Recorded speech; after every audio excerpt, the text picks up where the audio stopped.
Give me 2 seconds whilst I get started.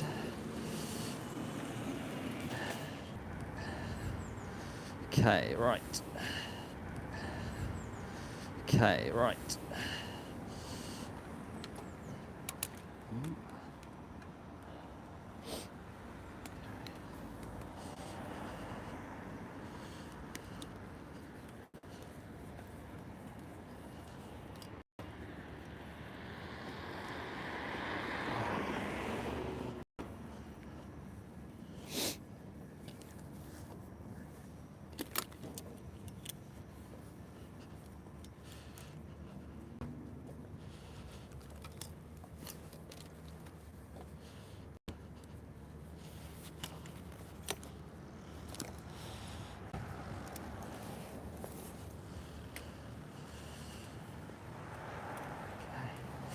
Hey Mel, Steve, how's it going?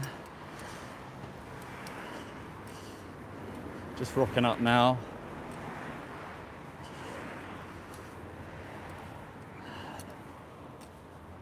Just keeping an eye out for any trucks if they do come, but haven't seen any yet just as I was walking around the corner.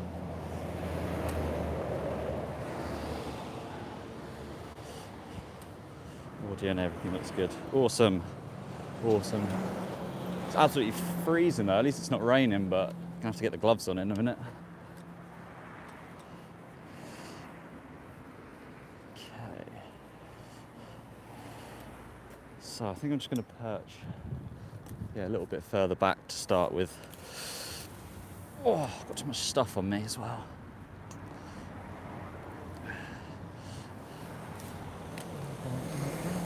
So I'm just gonna get the tripod set up. And so there's a vehicle coming out of the facility now, actually. Just an empty truck.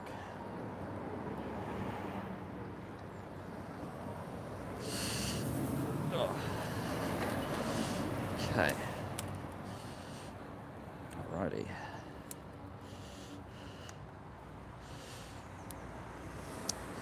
Bear with me 2 seconds whilst I just get all this set up.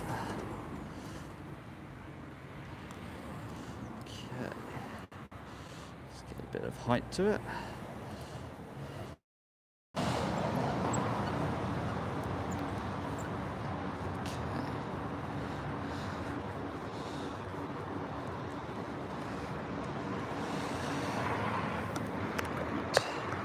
I just my microphone, so I hope please let me know if that's connected okay. Hopefully the audio is good. Oh, it's bright both sides, isn't it? Hey, Taiwan Animal Protection, thanks for being here. Thanks for joining the live stream crew.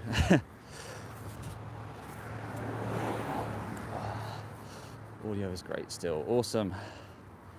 Awesome, awesome. So I'll explain exactly what I'm doing here in just a second.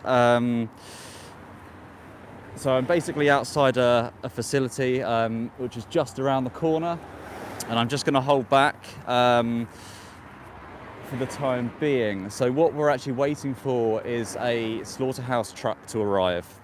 So basically cows will be transported on these trailers and trucks, and they'll be going into this facility on the right hand side.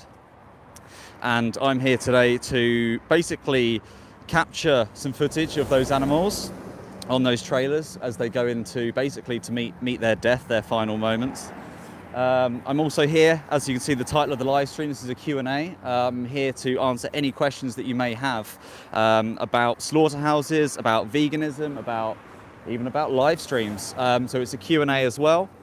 And thirdly, I'm here to basically talk about some recent audit findings of this facility and showing some major failings and expose them of this specific facility. So we're here to put pressure on, we're here to raise awareness, and we're here to educate you as the public of why people go outside of slaughterhouses and why people speak up for these injustices. So please do check out the video description. So there's a few links in there. You might have to copy and paste them, put them into your browser. But what we'll be talking about specifically a lot today is called the FSA Audit Findings link.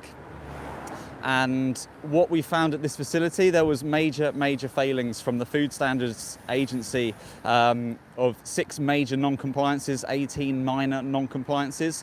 The audit that happened in June 2025. You can find the full link to that article, and you can see a breakdown of all of the non-compliances which happened at this facility. And I'll be talking about that today and going through each one and what that actually means. But you can find that information out in the video description. It's the Audit Findings news article. It's posted by Animal Aid. So they're a UK organisation that are fighting for animal rights. And you can go and find out that information right now. So yeah, as I said, I'll be sort of hanging around the corner until basically we see a truck, and I'll show you the exact reality of what happens to animals as they go through that literally their final journey. They pull around the corner and they'll go into a slaughterhouse. So please do, as throughout this stream, as I said, it's a Q&A, so please do put comments into the chat, questions into the chat. I'll be putting some polls in as well, so there'll be just sort of a sense check of who's in the room. And you know, all engagement is welcome, and you know, we're here to educate the public. And hi everyone who's just recently commented. John Doe sent 1,000. Well, that's lovely, but the better thing would be to be vegan. So where can I start with? So what the facility that I'm at today, so this is a slaughterhouse for cows. So this slaughterhouse kills both cows for the dairy industry, but also for the beef industry. And I put them in quotations. You know, these are animals, they're not for any industry. You know, they're not a specific food product. They are sentient beings who want to live their life just like you and me. So cows that will come into this facility will vary from ages. Likely in the dairy industry, on average, these cows will be about 3 or 4 years old. 3 or 4 years old. You know, they've just started their journey in their life. These cows should live to over 20 years old. And in the dairy industry, they are cut short at about 3 or 4 years old. So, as I see in the comments, someone's just put, you don't eat dairy cows. So, and this is exactly why I'm here today, is to actually educate you that people do eat dairy cows. So, in the dairy industry, what happens is that female cows are artificially inseminated. Get the lighting so you can see me a bit better. Cows are artificially inseminated, so they take the semen from a bull, they insert it into the female cow to make the female cow pregnant. You know, cows don't just make milk because they are cows, they make milk because they are mothers. So in the dairy industry, they are obviously impregnated, and when they give birth, their babies are separated from them. If they're males, they are likely killed within 1 to 2 months old, sent to the veal industry because males are a waste product to the dairy industry. But then what actually happens to the mother cows, after about 3 to 4 years, their milk production declines. And because of that, they are then sent to a slaughterhouse and sold for cheap meats like cheeseburgers or, you know, dog food. So those same cows are still slaughtered for meat, if you like, even though people don't really understand that connection, as well as the cows that are slaughtered specifically for meat, like the beef cows. So the dairy industry isn't some sort of byproduct, like a bit on the side. It is a whole industry that is also the meat industry. The dairy industry is the meat industry.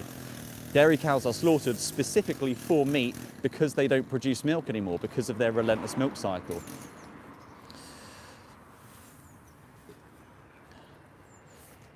Gonna get a better angle. So yeah, so for the person that said, you know, you don't eat dairy cows, you know, that's just, unfortunately, it's just incorrect.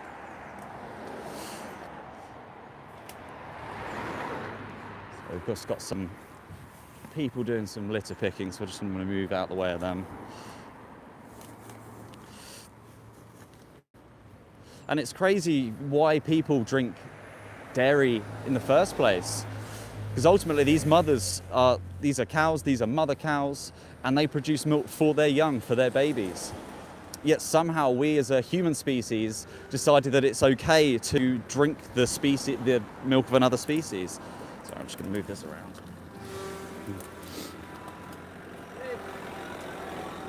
Bit of traffic on the pavement.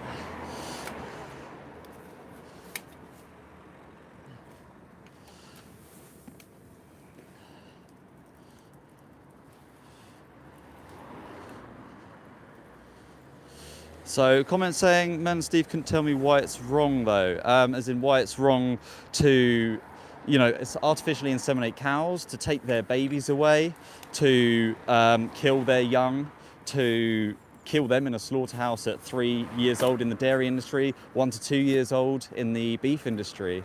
I'm not sure which part of that wasn't explained why it's wrong, but I don't think anyone has to even explain and explicitly say why that's wrong. The fact that someone's life is being taken from them, their babies are being taken from them, and they're being artificially inseminated, i.e. what humans would call rape to one another. There's so many issues in these industries, whether it's the dairy industry, the beef industry. There are so many reasons why this is completely barbaric and such an injustice to these animals.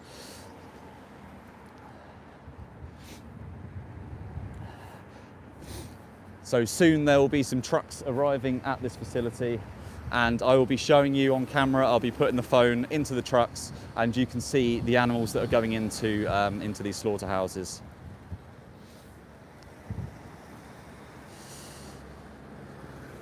And yeah, Taiwan Animal Protection just put an interesting comment in, and it's a great way to think of different injustices and the different things that happens to animals. Is whatever situation an animal is being exploited in, all you have to do is switch it around and put yourself in that position.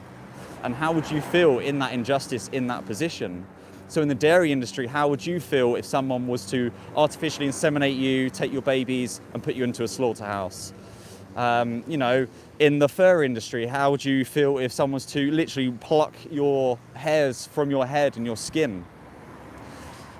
If in the animal experiments industry, how would you feel if people were literally injecting your eyeballs and starving you from water and things like that? So all you have to do in these injustices is put yourself in that position, and then you will understand why that is such an injustice and why it is wrong.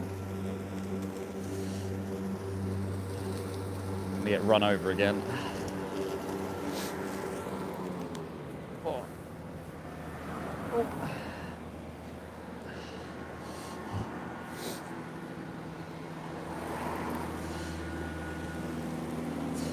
No worries. It's a busy pavement. Apologies for the audio right now if it's a bit loud background. Yeah, this is why. They'll be passing through in a minute though. Or doing a magnificent 3-point turn.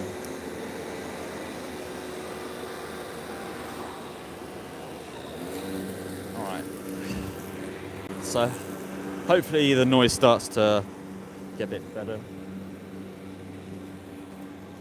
Okay. Right.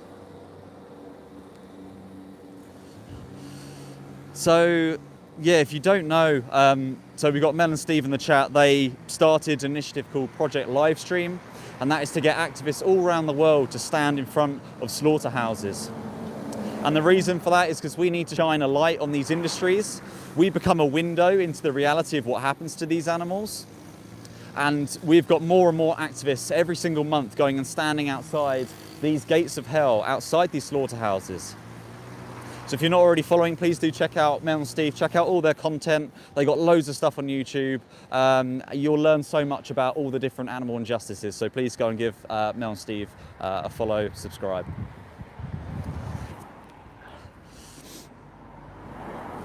So as I mentioned earlier in the stream, so this will be a Q&A. I'll be here for a few hours, maybe longer, maybe shorter, who knows, to see how the day goes.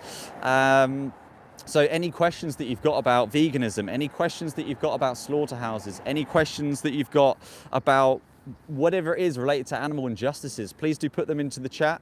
I will do my best to answer them. We've also got vegans in the chat as well who will also do their best to respond to comments, depending on how many we get through.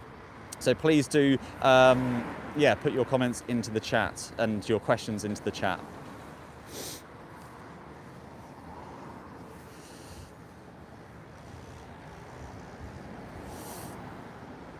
Yeah, it's great to see lots of vegans here. Vegan Christianity, Taiwan Animal Protection, Mel and Steve. So what's also quite alarming about this site, and I don't know if you can kind of see behind me, this is an industrial estate, and this industrial estate has lots of other businesses here. We've got car dealerships, you've got a Quick Fit directly opposite, and then you have a slaughterhouse. This is a facility that kills thousands of animals every single day. You've got dozens of trucks that come in with so many animals on these trucks, and they're just being killed. They're being bolt gunned to the head and having their throat sliced open, almost in plain sight, while people are just walking past going about their daily lives. And this is an interesting thing, is that people that go past this place have no idea that this place behind me is a slaughterhouse. They have no idea of actually the reality that goes on literally next door to where they're working. And there's a bit of a thought there, isn't there, about why that might be. Why don't they advertise, in front of this place, this is a slaughterhouse, we're proud of our work. But no, they don't advertise anything. They will have the smallest sign that says ABP Food Group. And if you don't know what that is, you'll have no idea what this actual facility is. You'll have no idea that this is a slaughterhouse. And then they kick up a fuss when activists come down and we hold signs saying this is a slaughterhouse. We put up banners saying this is a slaughterhouse. Effectively, we're doing their promotion for you. The leaf blowers now. The noise will hopefully subside soon.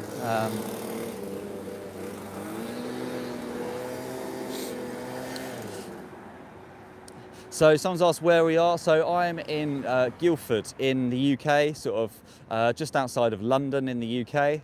And this is a slaughterhouse. It's called ABP Food Group.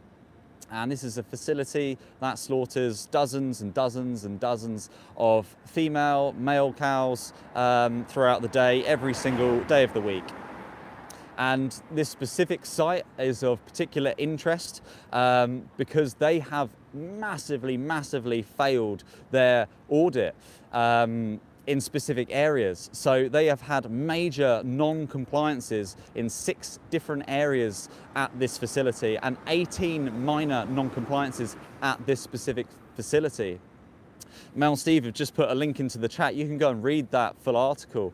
And I'm going to talk through some of those points as well as the different non-compliances that they faced. And firstly, it's disgraceful that still in the overall audit, they came out with generally satisfactory, yet they failed and had major non-compliances in so many areas, yet they're still allowed to essentially pass their audit, which is totally baffling. But the second sort of barbaric thing about this is if they're getting major non-compliances at this site in 6 different areas and 18 minor non-compliances, that was at the FSA audit. Now, when they get audited, they know they're coming, they know they're being inspected in all of those, let's say 50 different areas within the audit. So not only are they already aware of what's actually happening, bear with me 2 seconds. So they were aware that the audit was happening and they still had non-compliances. And that really raises the question of what goes on when an audit isn't happening? What actually goes on in this site when there isn't an audit? And that's an alarming thing. So I'm just going to read out one of the multiple major non-compliances that this slaughterhouse faced back in June when they did the audit. So animals exposed to avoidable pain, distress, or suffering during the killing process. Animals exposed to avoidable pain, distress, or suffering during the killing process. So they got a major non-compliance on this criteria, which means that animals that didn't need to suffer any more than they did was happening in this facility. So if an animal was already going to be bolt gunned to the head and had their throat sliced open, they're enduring extra suffering. They're enduring pain that could have been avoided. So that's most likely how they are treated inside this facility. So another factor that they failed in their non-compliance, major non-compliance in their audit, was the improper handling and movement of animals, including risks from misuse of instruments. So improper handling of these animals and misuse of instruments. So when we're talking about instruments here, we're talking about essentially the weapons that they use to kill these animals. So, for example, a cow in this facility will be bolt gunned to the head in the attempt to stun them. We know that doesn't work. And then they'll have their throat sliced open. They'll be strung up by their legs. So the fact that there's misuse of equipment and improper handling means these animals, to put it in perspective, are basically going to be thrown around in there. People aren't going to be using the bolt guns properly. These animals aren't going to be stunned properly. When they're going to be slicing their bodies open, that will also not be done properly. Meaning these animals will go through what is known as this is a torturous process. If that was a human in there, just being hacked away with knives and with bolt guns to the head, that is what they failed on their non-compliance. They've also got major non-compliance for inadequate or poorly maintained restraining facilities and equipment, including shackle lines. So when a cow gets bolt gunned to the head and they are essentially shackled up by their legs and have their throat sliced open, you may have seen this sort of vision of cows sort of hanging down, blood sort of gushing from them. So we're saying that these are poorly maintained equipment. Dread to think what that even means. And yeah, including the shackle line. So most likely these animals aren't being shackled properly, potentially giving them more pain. These animals are probably dropping down onto the floor, blood spurting everywhere, all over the workers most likely. So yeah, inadequate and poorly maintained restraining facilities and equipment. That also could relate to animals in the knock boxes where the cows will go through and like a conveyor belt, they'll be ushered in, the cow will go into the knock box and they'll get a bolt gun to stun them in their head.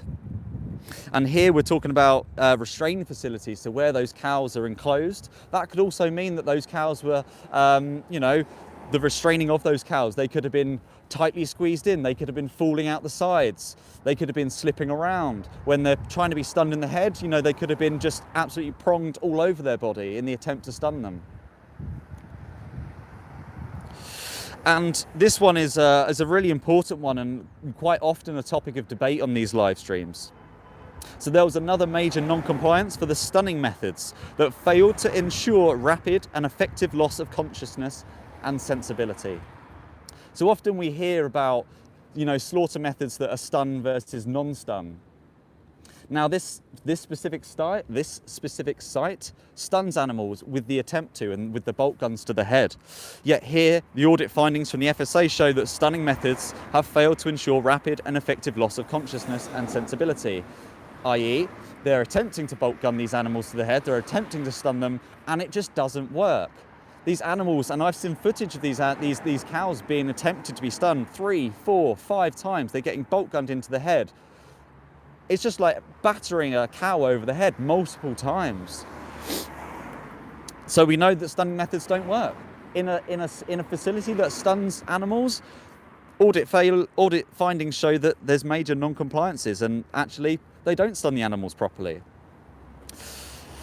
So I'm just going to flip the camera. So there's a link in my description. So this is the article published by Animal Aid. So major failings for animals exposed at ABP Guildford Slaughterhouse. And this was back in November that this article was published, and the audit was back in June. So you can see here what I was just reading out. These are the major failings for animals. All of these major non-compliances. Hopefully you can read those properly. So these are just the major non-compliances, the major failings. And as I mentioned earlier, there were also 18 minor non-compliances. Mel and Steve have just put the link to that article in the comments. So, yeah, please do check out the full article and you can see this for yourself. Yeah, and also the hygiene and procedure failures. So environmental hygiene and good hygiene practices, another non-compliance.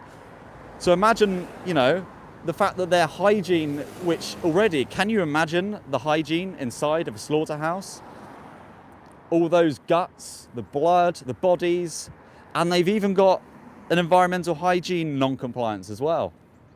So please do check out that full article, and if put in the comments if you have any questions about this findings that we found from the audit. Please do put what you thought about that. How do you feel about all those major failings at this specific site? What are your thoughts on that?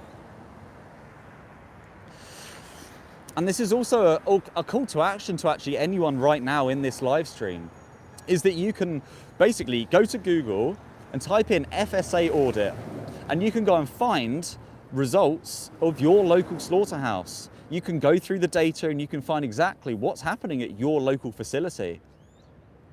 But I'd also caveat that by saying, even if this site passed with flying colours throughout every inspection element, it still does not make it ethical and moral to have these sites existing.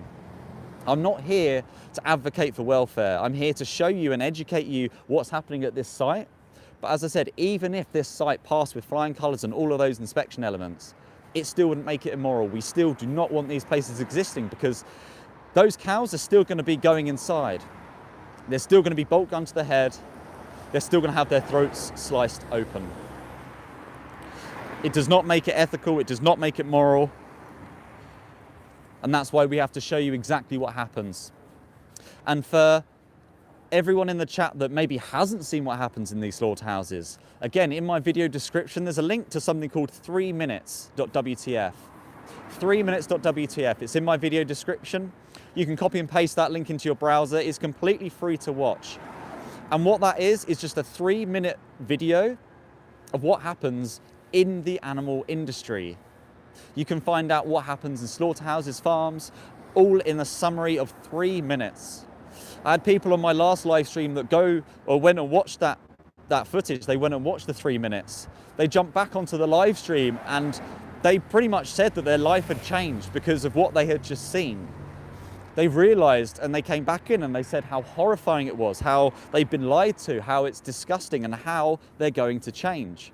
And that's why I'm urging everyone in this chat to go into the video description and go and watch that 3 minutes for yourself. And if you're thinking, oh, you know, it won't change me, or I've seen it before, or anything like that, you go and watch it, come back in the chat and tell me exactly what you saw, and then we can talk about it. So what I'm just going to do now, taking this from Mel and Steve, so put a 1 in the comments in the chat if you are vegan. Put a number 1 in the chat if you are vegan. Put a number 2 in the comments if you're open to learning more about veganism, if you're willing to carry on watching this stream to learn about the animals. And put a 3 in this chat if you're just a proud animal abuser, you don't give a shit about animals, you're just here to troll and become an absolute nuisance. So put a number 1 in the chat if you're vegan, put a 2 in the chat if you're open to being vegan, and put a 3 in the chat if you're just here to troll and pretty much annoy people, just to get a sense check of who's in the room right now.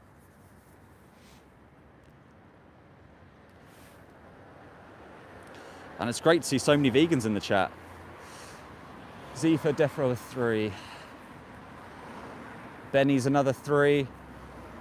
So what is it, Benny? What is it that, like, why don't you like animals? Why don't you want to respect animals? Are you just proud to abuse them? You're getting enjoyment out of cows being bolt gunned to the head, being strapped up by their legs, have their throats sliced open.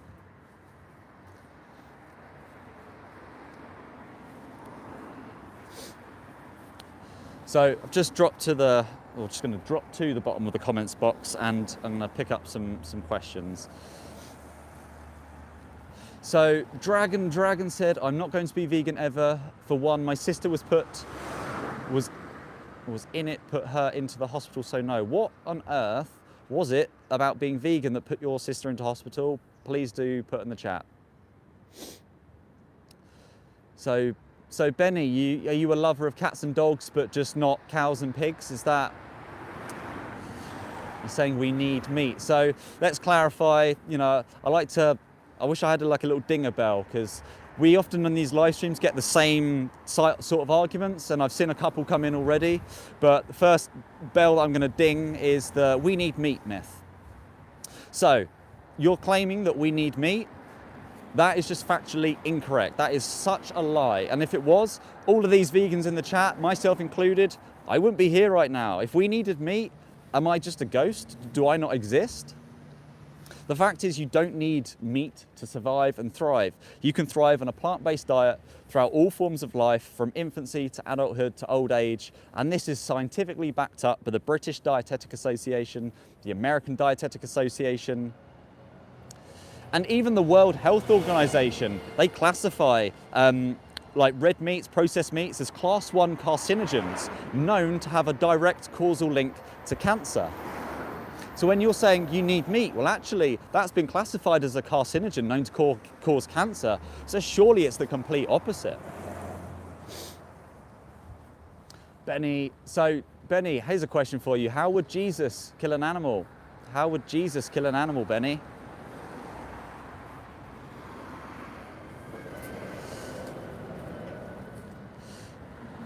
So I'm just going to put a poll into the chat.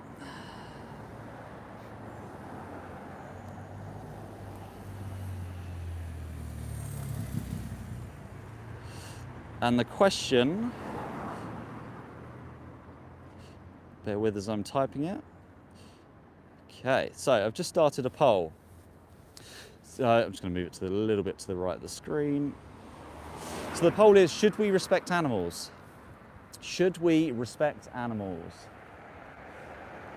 And I think a lot of people, when they first read that poll, they're going to go, oh, well, that would make sense, wouldn't it? We probably should respect animals. You know, I've got a dog in the house at home. Yeah, that makes sense. But then it becomes interesting when we talk about other animals. It becomes interesting when we talk about cows and pigs and chickens and lambs and all the other animals that are exploited in this world for many, many things.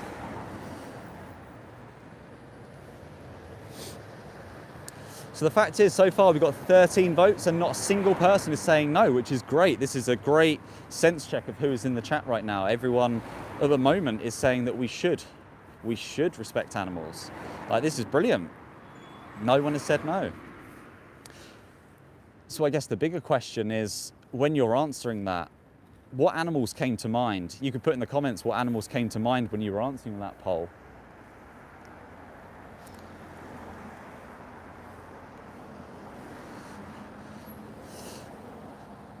So I'm just picking up, so Zephyr, I think you put a lot of comments in the chat, so I'm just going to pick up the last thing that you've just said. So if all vegans focused on making vegan food and promoting it positively, it would save the animals. This way doesn't help what you do. So Zephyr, what do you think is the best way to advocate for the animals? Zephyr, what is the best way to advocate for the animals? What is the best way to speak up about this injustice? Because if you're saying, oh, one way is better than the other, please put in the comments, what's your best way? I'm saying it in a way because I support your cause. So Zephyr, that's what I'm asking you. So what is the best way? If you're, from what I read in your comment, you're saying people that stand outside slaughterhouses and showing the reality of the victims, the people in that, you're saying that that's not the best way. So what is the best way? I'm open to hearing about it, and that's why we do these live streams. We're all here to learn, to educate each other. So please do put on the chat.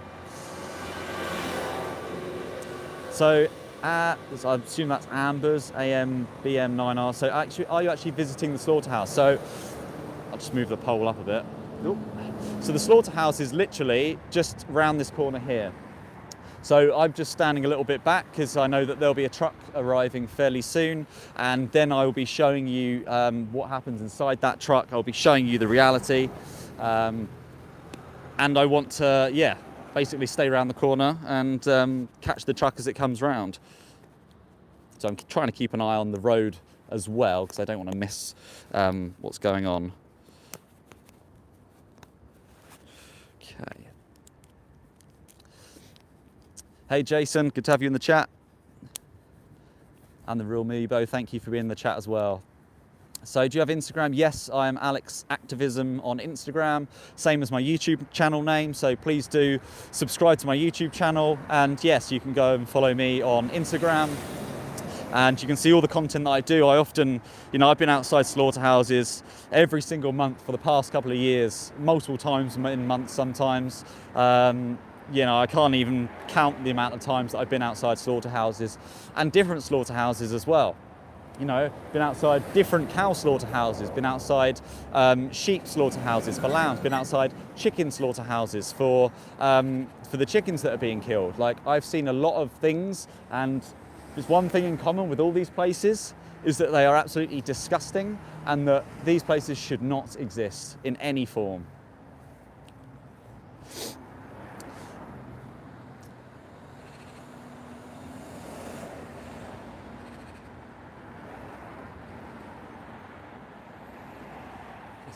I'm just checking if that's a truck, bear with.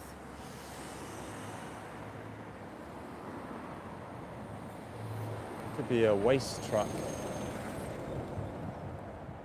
Not pulling in. So, if I go back to the poll quickly. So, I asked in the poll, should we respect animals? And we've got 86% now saying, 87% saying that we should respect animals. That's 30 votes. So that is an overwhelming majority saying that we should respect animals. So the question now is, for everyone that put a yes in that poll, for everyone that put yes, do you still consume animals? Do you still pay for animals to be sent to slaughterhouses and have their heads chopped off? And if you do, is that respecting them? Can you respect an animal whilst feasting off of their flesh, having their heads chopped off?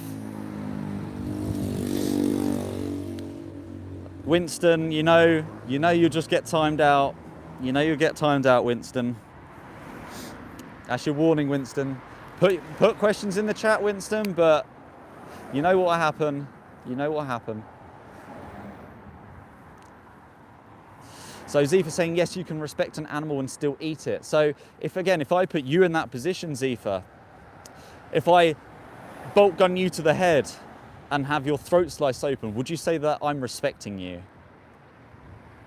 Would you say that I'm respecting you, Zifa, if I chop your head off? Is that respect?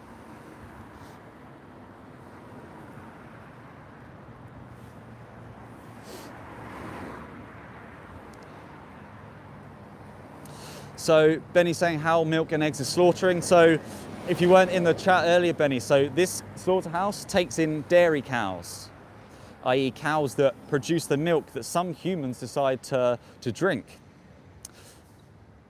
So the fact that dairy cows, when they're 3 years old, are sent to slaughterhouse because their milk production declines, because they become totally exhausted and unprofitable, that's why they end up in these facilities. So you're slaughtering animals because you're consuming dairy products. And the same with eggs. So two things for the egg industry. In the egg industry, if we're talking about, firstly, the baby chicks, if those chicks hatch and they're male, they get put into a macerator, into a giant blender on their first day of life. They'll be sorted away and they'll go down a long conveyor and they'll be macerated to death after their first day of life. And that's because of the egg industry, because male chicks won't lay eggs.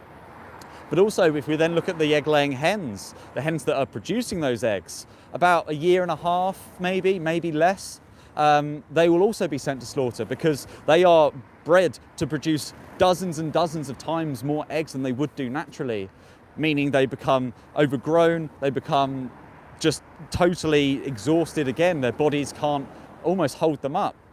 So they are sent to a slaughterhouse as well. Again, like chickens should live to over 10 years old. Cows should live to over 20 years old. Yet we're killing them in a fraction of their lifespan.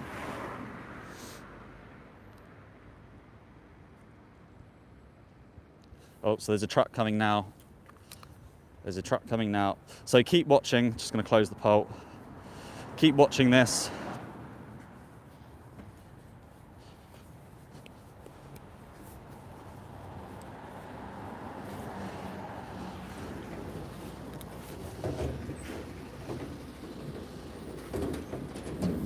So there's cows in there inside this truck.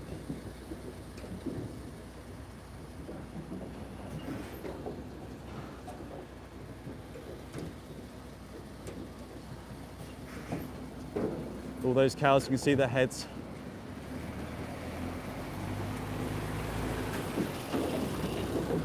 I can't get my camera up there, but I'll show you afterwards exactly what's going on inside.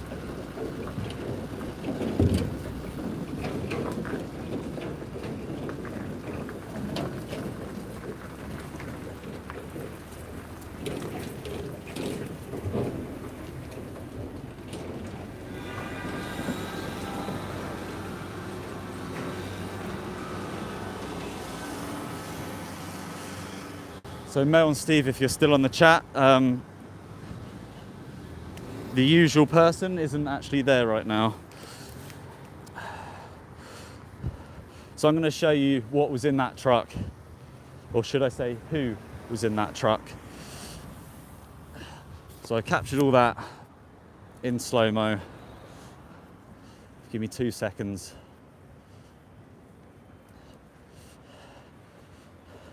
Did any of you see the cows sort of poking their heads through?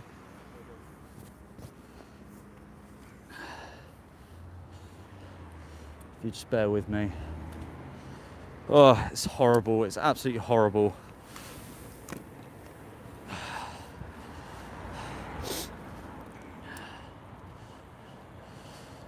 So I'm just going to show you now what we just captured.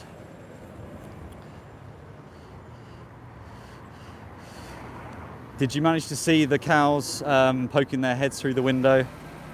Don't know if you managed to see that at all.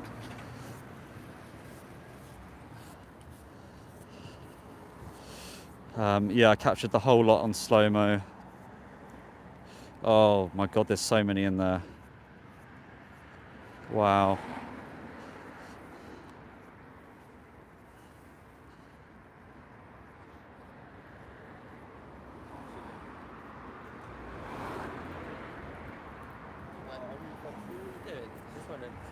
So basically I'm doing a live stream to raise awareness for what's happening inside that facility. Do you know what that place is? Yeah. Yeah? Is it animals? It is, yeah. So that's, I don't know, did you see that truck that just went in? So big, well, I can show you what, I'm just showing everyone on the stream now.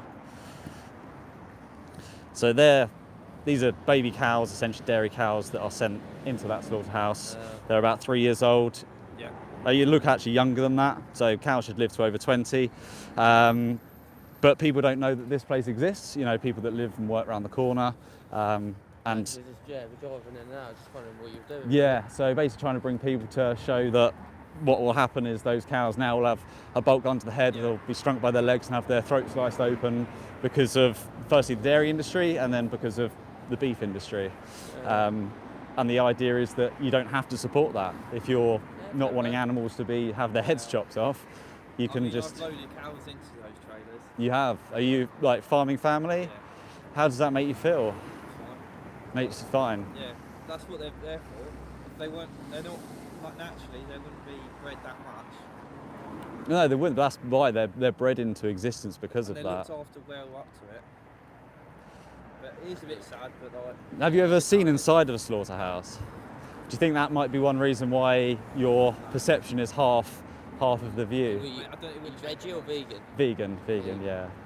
Vegan 5.5 years, like totally healthy. You don't miss out on anything, but knowing that, yeah, I'm not supporting having animals have their heads chopped off. But what I'd recommend is to actually watch what happens inside those places. It's not very nice. I have seen it with pigs and that, and I don't like it. Yeah, pigs will be put into gas chambers in the UK.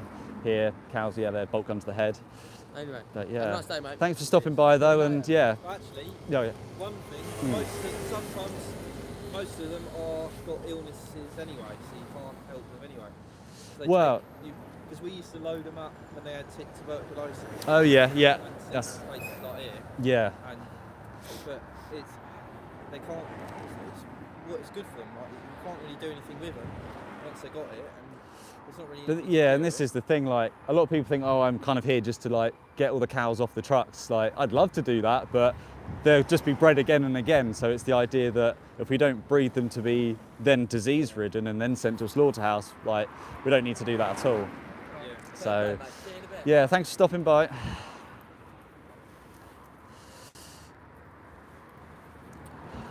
So, I know I didn't get them on camera, they just stepped away, but it was these two lads here that I was just chatting to.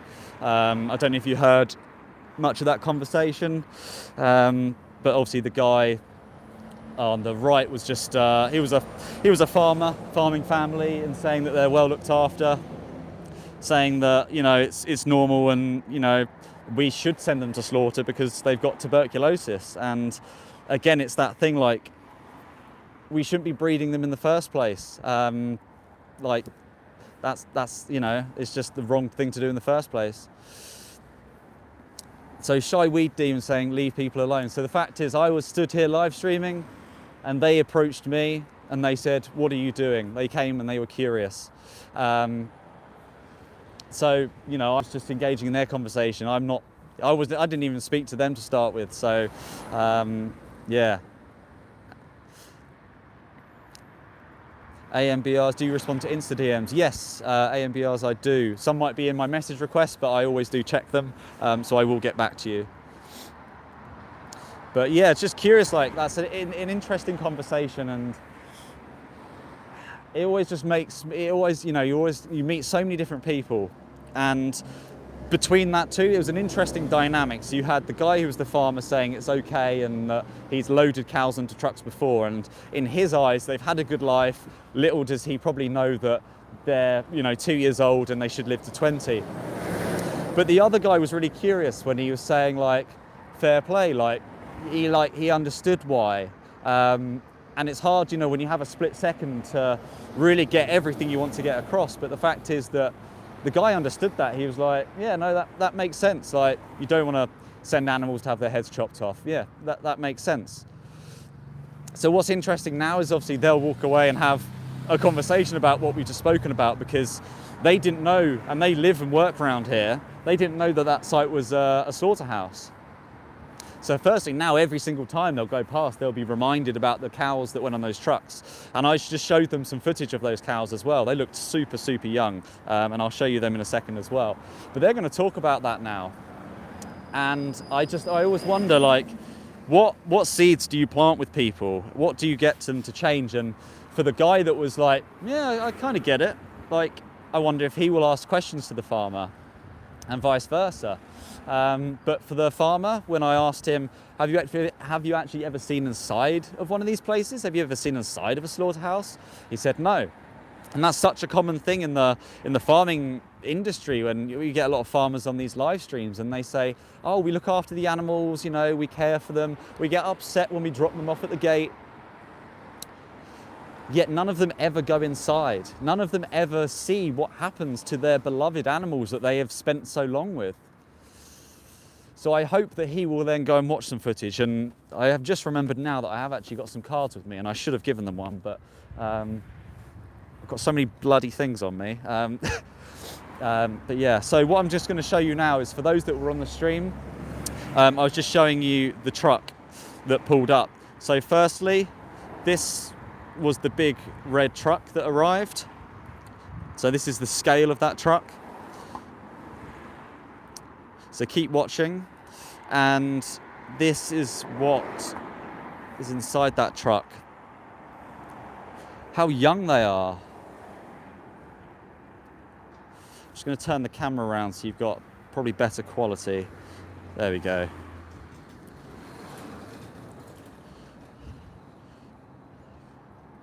Keep watching, you know, don't look away.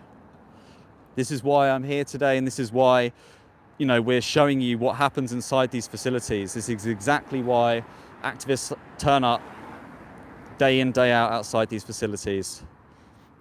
So you can see how they're all lined up in this truck, all in sort of rows and layers. They're all condensely packed inside.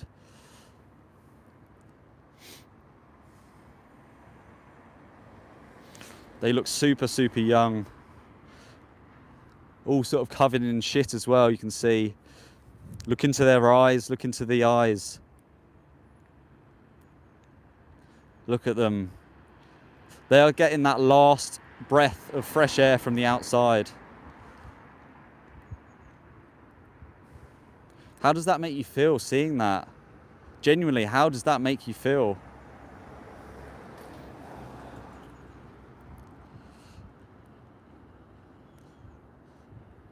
When you look at those cows, like, how genuinely, how does that make you feel?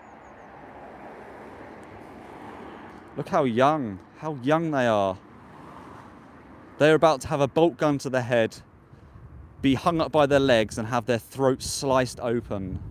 That's the reality of what's going to happen to this cow right now, and this one, and every single cow in this truck. Seriously?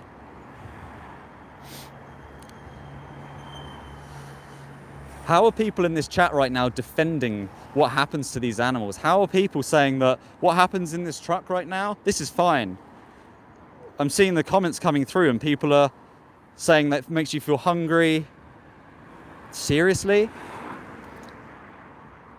And a big question is, would you kill these animals yourself?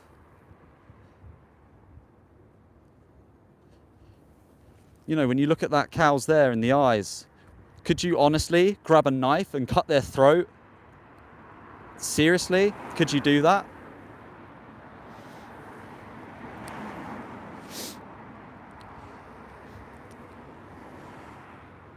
The size of the truck.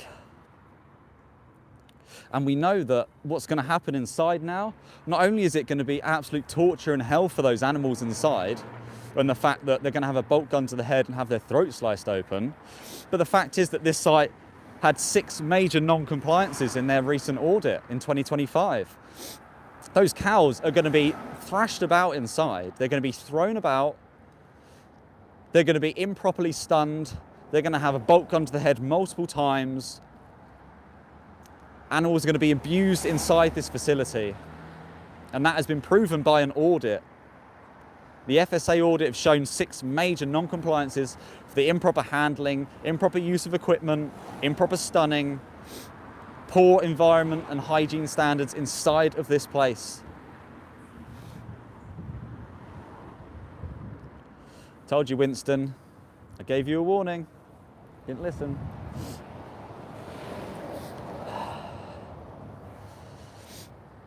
How are people justifying what happened to those cows in the chat? How are you justifying that? These animals most likely were beef cows. They were so young, like a year old.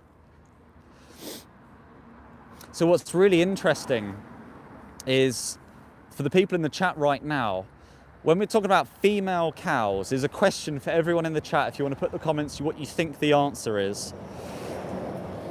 For female cows across the beef and dairy industry, what do you think the average age or the most common age is that they are slaughtered?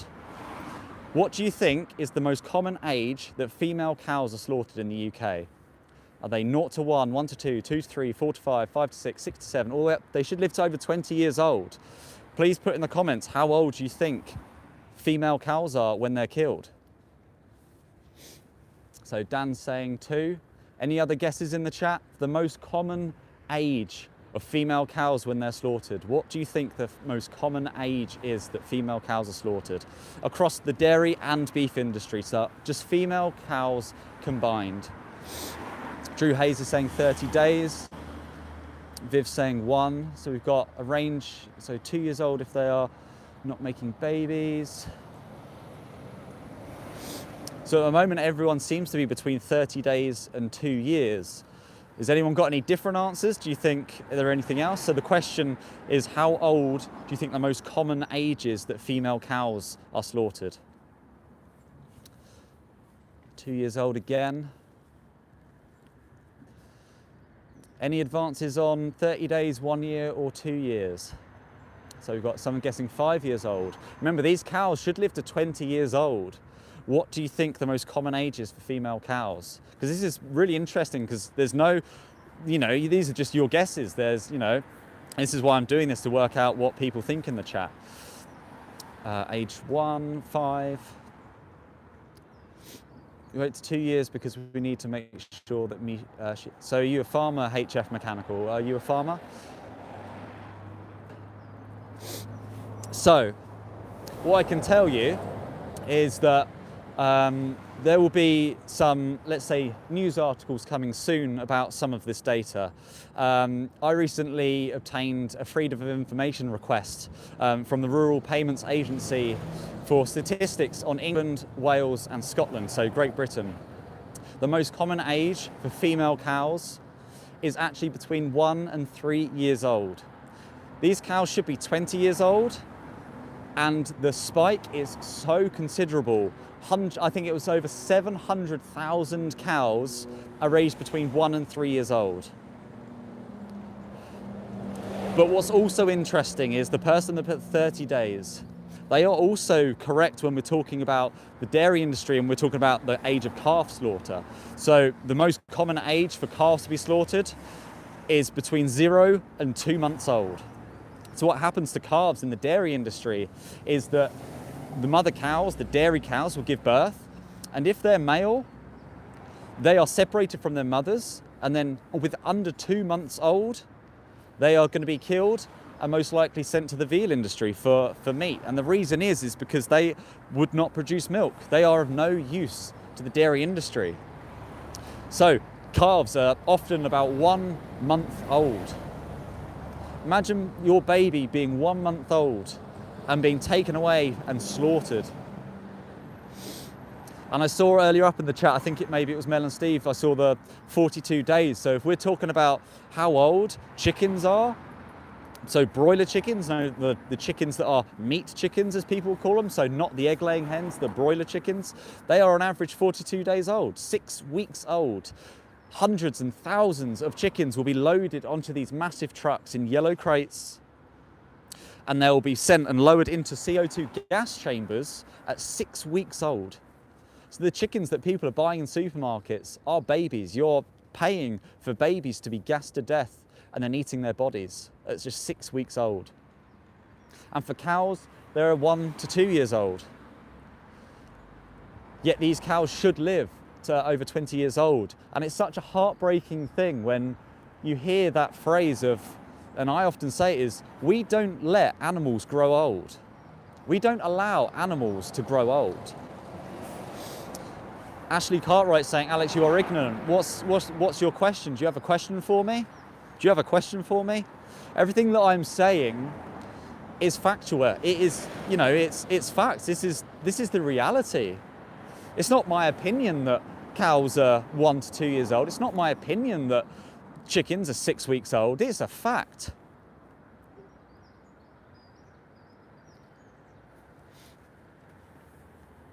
HF Mechanical, put me on your live so I can school you.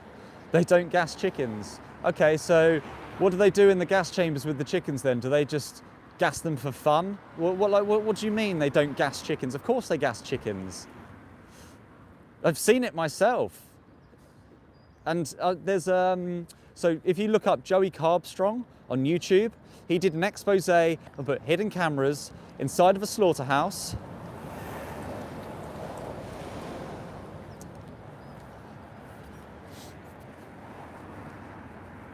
If the police is for me or not, who knows?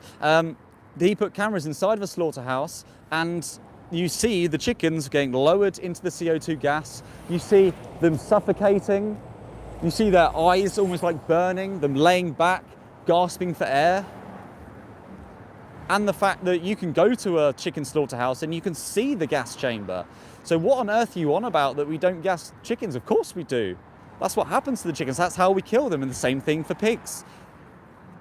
And again, if you don't want to just believe what I'm saying, go and look it up. Go and watch Joey Carbstrong's expose. Go to Avara Foods' slaughterhouses. There's one near Oxford. Go to Avara Foods. Look up DEFRA, you know, the UK body for how they slaughter animals. They will also tell you that they gas pigs and chickens. Like, the people that are saying, no, it doesn't, well, it does. And if you can't accept that reality, well, unfortunately, there's nothing I can do for you.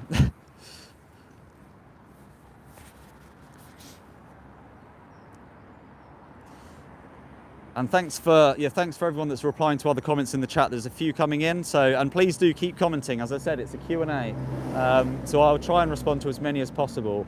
So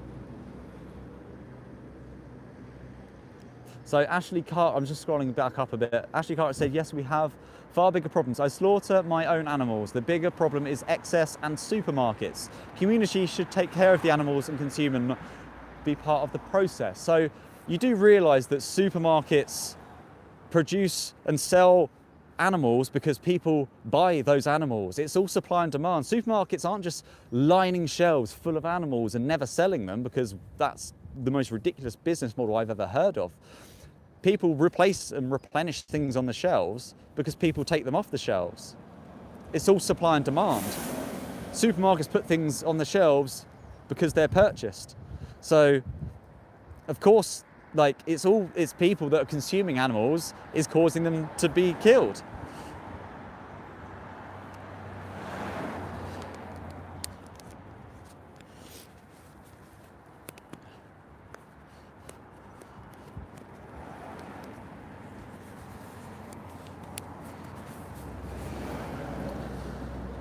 Talk to the inspector when they leave, let them educate you. So Drew, what is it that I've said so far that you don't agree with, Drew? What is it that you think that I'm clearly not telling the truth about?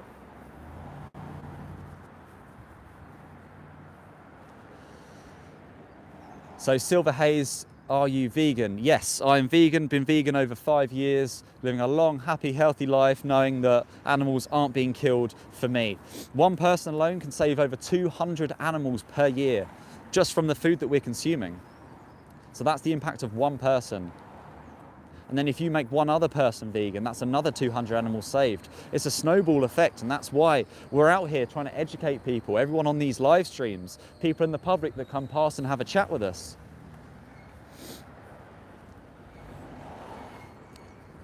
HF Mechanical, all you know stories that I've heard. So again, HF Mechanical, what is it that I have said that you don't agree with or you think that I'm not telling the truth about?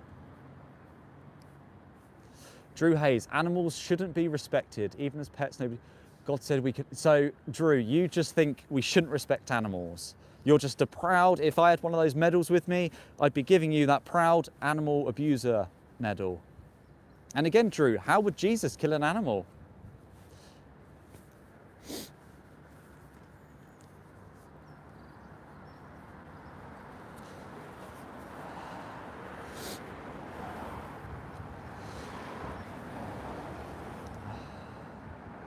Well, you're going to get haters and lovers. Anyone? So yeah, please put some more questions in the chat. So for anyone that's recently joined, I'm outside a slaughterhouse here today. I'm outside a slaughterhouse that takes in hundreds, every single day, hundreds of dairy cows and beef cows. They are just about a year or 2 years old, and they'll go inside this facility. They will be unloaded off that truck. Often they're beaten and battered out these trucks. They get ushered through, and they'll have a bolt gun to the head, strung up by their legs, shackled up, and have their throat sliced open, all because people consume dairy and beef products. So HF Mechanical, they don't gas chickens. Chickens are 6 weeks, cows are minimum 2 years. So HF Mechanical, I agree with you that chickens are 6, 7 weeks old. Yeah, we agree on that. Cows are minimum 2 years old. If they're beef cows, they're often younger, 1 year old. And if they're calves, they're 1 month old, 2 months old. Yes, I have stepped foot onto a dairy, many. And yes, they do gas chickens. Again, look up investigations, exposés, DEFRA guidance. Go to a slaughterhouse yourself. You will literally see chickens being loaded into a gas chamber. Look up Avara Foods. You can go to there and go and see it for yourself.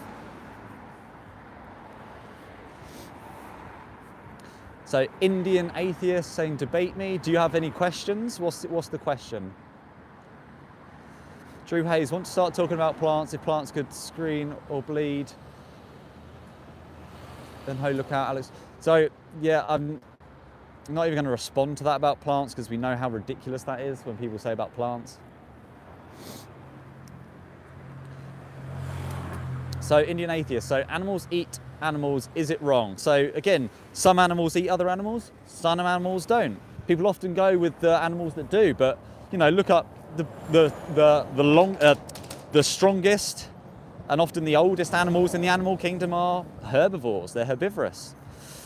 But just because animals do things in the wild, does that mean we adopt their behavior? Because we don't do anything else like animals do in the wild. You know, we drive around in our cars, we live in our houses, we go to the supermarkets to buy packaged foods to put them into our oven. None of that is to do with nature, so we have nothing to do with what animals do. And no other animals breed and enslave other animals like we do. There's nothing about what we do that is natural.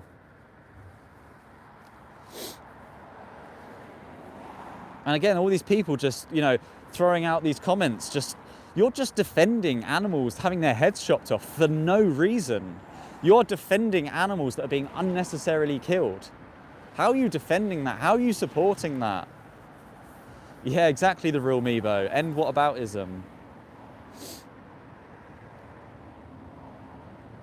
We humans are actually animals too, so nothing wrong with eating other animals. You're right in that we're all animals, but again, like, you're not going to tell a herbivorous animal to start eating animals, are you? So, Milky Pandas, do you eat honey? No, absolutely not. Honey is made for bees. Bees make them for themselves. It is their food source. It is not for us. Why? So again, it's that mindset of, why are you taking something from another animal that is meant for them? Why do we always try and look at how to commodify, how to exploit these animals?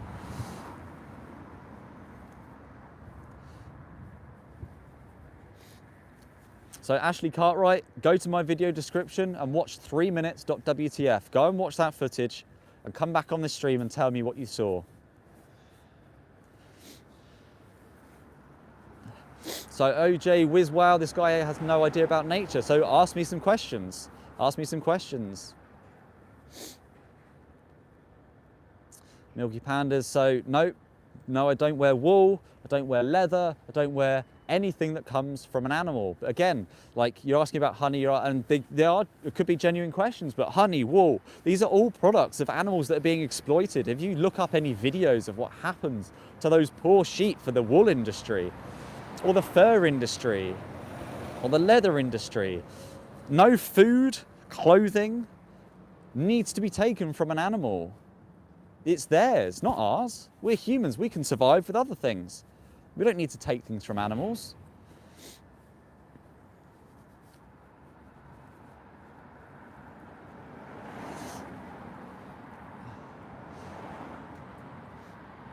So the fact is that you're talking about bees make more honey than they need. So the fact is that honey is taken from those bees and then replaced with a sugary, starchy solution, which lacks nutrients. But the fact that those bees spend their life creating these honey stores for them as their food source, we have no right to go and take what is not ours. We destroy so many things in so many ways, destroy the planet in so many ways. We destroy animals' lives in so many ways. Why can't we just leave animals alone? We should live harmoniously with nature, with animals. So Indian Atheist said no plant food has B12. Well, did you know that animals are actually supplemented B12 into their animal feed? They are given B12, but also antibiotics into the animal feed. And you can get B12 on a plant-based diet. You can get it from nutritional yeast. You can get it from cereals. You can get it from like soy milk or oat milk. Or you can just take a multivitamin. And also, you mentioned B12. When they did a study across vegans and meat eaters, the meat eaters were the ones more deficient in B12.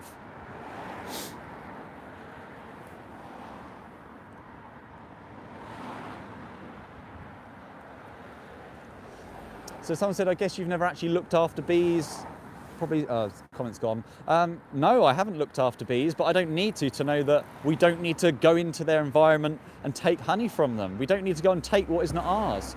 I don't need to have worked on every single farm. I don't need to have worked in a slaughterhouse to know that what goes on is wrong. It's the mindset of, we don't need to exploit animals. Let's just leave them alone. I don't need to have walked or been into any of these places.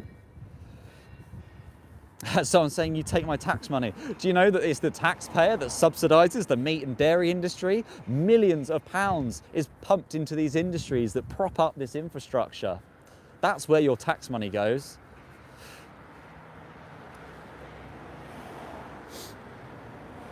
Charlie, you're saying, again, you're straining up the same fucking argument, and I don't know how many times I need to repeat myself. Clearly it's you that's this dense. We don't need to take something that is not ours. You could say, oh, well, you know, there's a rich guy that lives across the road from me, and oh, he's got stacks and stacks of money. I'm just going to go and take what's his because he's got too much of it. He's got an excess of it. It'll just go to waste otherwise. Like, what logic do you have?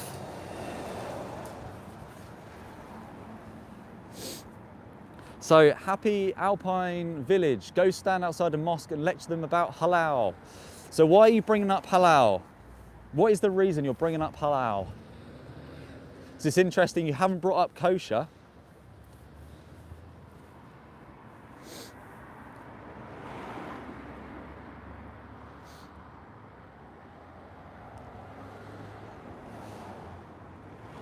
Then be vegetarian. Oh.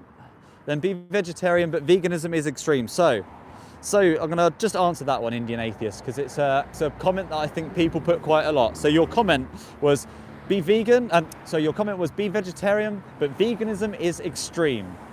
So firstly, difference between vegetarian and veganism. Vegetarianism, that's a diet that people don't eat meat but still consume eggs and dairy. Veganism is not a diet. It is not a diet. It's a principle, it's a stance against exploiting animals. Within veganism, you're not going to exploit animals for food, for clothing, for experiments, for entertainment. There's a whole breadth of issues that exploits animals under veganism. Veganism is the mindset saying, we're not going to exploit them, we're not going to hurt animals. And if we're talking specifically about food, then we're going to say, well, veganism doesn't, people that are vegan don't eat eggs and dairy, vegetarians do. But do you realise that vegetarians pay for animals to be killed in these slaughterhouses? Vegetarians pay for dairy cows to be impregnated, have their babies stolen from them, and then to be shot in a slaughterhouse at a fraction of their lives, about 3 years old, and sold for cheap meat like cheeseburgers and dog food.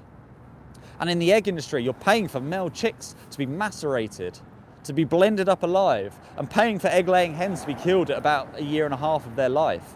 Vegetarians still pay for animals to be killed. And your last part of that was saying that veganism is extreme.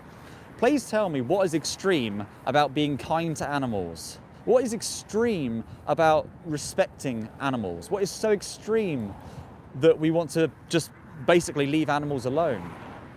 Because when you flip that scenario, what actually sounds more extreme? What actually sounds more extreme when you say you've got a group here that just wants to leave animals alone, be kind to them, and you've got a group here that breeds billions and billions, 92 billion land animals every single year. 92 billion land animals are bred into existence, forced into gas chambers and into slaughterhouses. Which do you think sounds more extreme? Again, Deborah, drinking milk is not killing animals. Drinking cow's milk is killing animals. Drinking cow's milk is the reason why animals are being sent onto slaughterhouse trucks. That is specifically from the dairy industry. It's specifically from drinking cow's milk and eating dairy cheese. So Benny saying, oh, if I don't drink milk from cows, should I drink milk from any random girls? I mean, the fact is, because it's interesting when you flip it to the human perspective, which again you should always do, but if there's a girl there consenting, then consent is consent, but you don't get consent from those cows. When you impregnate them with semen from a bull, you don't get consent from cows when you take their babies from them, and you definitely don't get consent when cows are being strung up by their legs and have their throat sliced open. You're not getting any consent, are you? Yeah, the real Meebo. Again, yeah, great comparison when you compare it to the other animals as well. Rats, goats, horses. You could compare it to a lot, but for some reason, we now, as a society, think that it's okay to drink another species' milk. We're the only species that drinks another species' milk.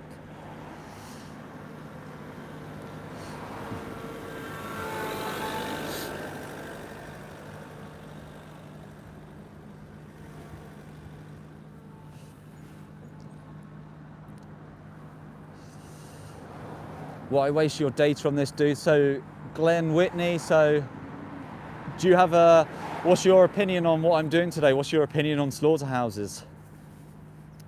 And everyone in this chat, what's your opinion on slaughterhouses?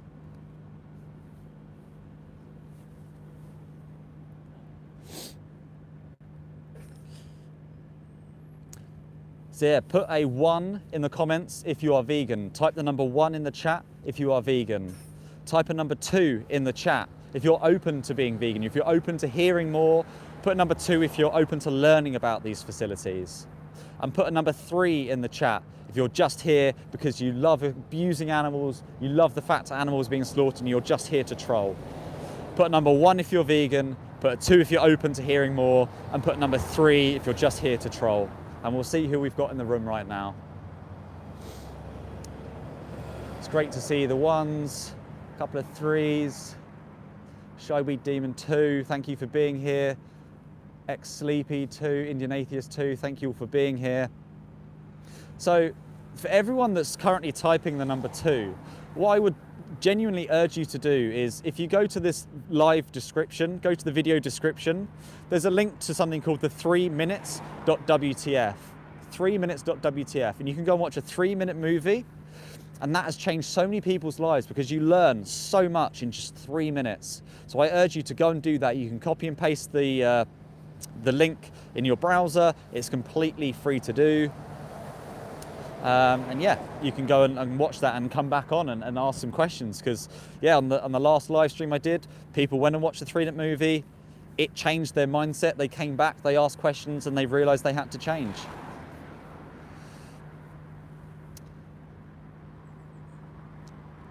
So Benny, like, Benny in the chat's clearly just a proud animal abuser. The amount of times I've, said about the fact that you don't need meat, you don't need milk, but you're still here saying the same things. If we needed those things, I wouldn't exist right now. If we needed meat, if we needed animal flesh, if we needed cows' secretions, I wouldn't be here right now. I would not be standing here. I am a ghost. We've got HF Mechanical in here, who's just clearly a deluded farmer. Benny NPC, I'm not a proud animal abuser, dude. Well, you're putting things in the chat that make me believe that you are. So, Shyweed Demon saying, I've been a butcher in a butcher shop and I've never worked in a slaughterhouse. So, Shyweed Demon, have you ever seen inside of a slaughterhouse? Have you ever seen like footage of it, not necessarily been in yourself?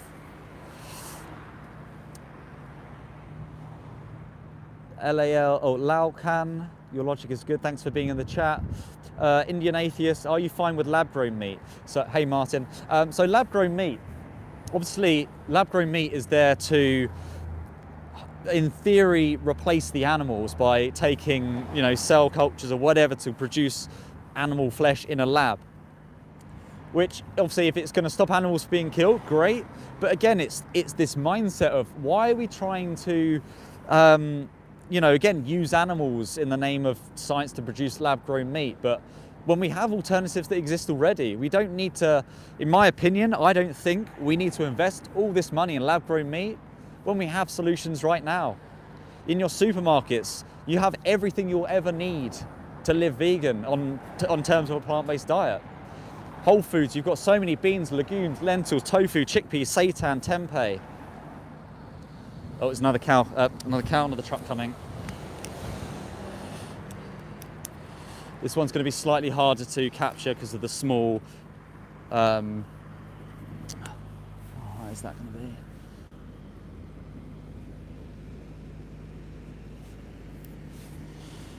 So here comes the truck. Oh, that's my face. Don't want to see that.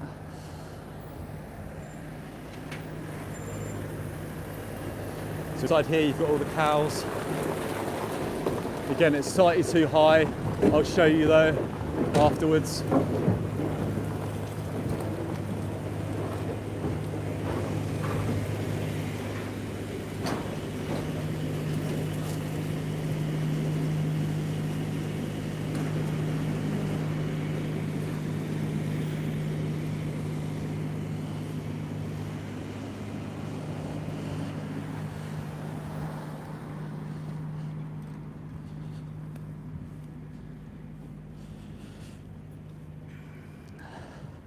So that was quite hard to see inside those trucks. The sort of open lines in there were not very clear, but I'm just gonna see what I managed to capture on the camera. And obviously security are aware that I'm here now. And do you probably notice how quickly they get the trucks inside, how quickly they are to shut those gates?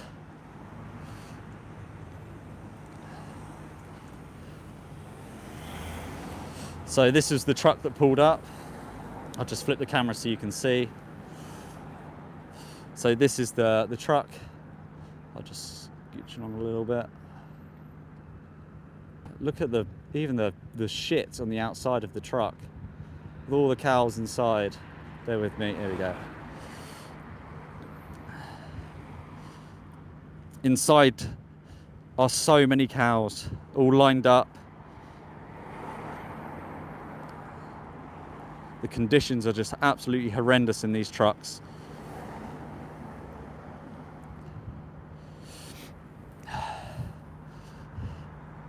So what I'll just do is show you the truck that came in about half an hour before that. Again, similar size truck. This is what happened on the truck that came in just before. For anyone that hasn't seen this yet, these are the victims inside those trucks and trailers. These are young cows, maybe about a year old. They'll be going inside that facility.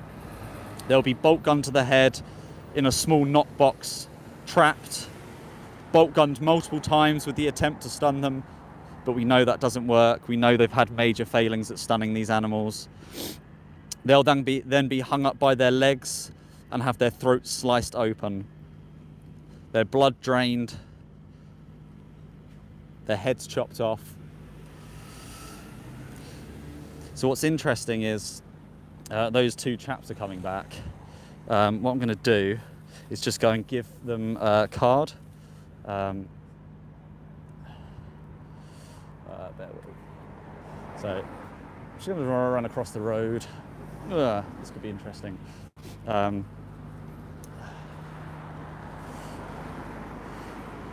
with.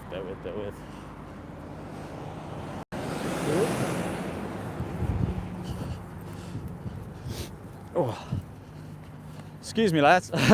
One thing I was just going to give you is just a card, just because when I said about have you ever seen inside of a slaughterhouse, I'm right, okay. but you never know. Someone might want to have a look. But there you go. Cheers.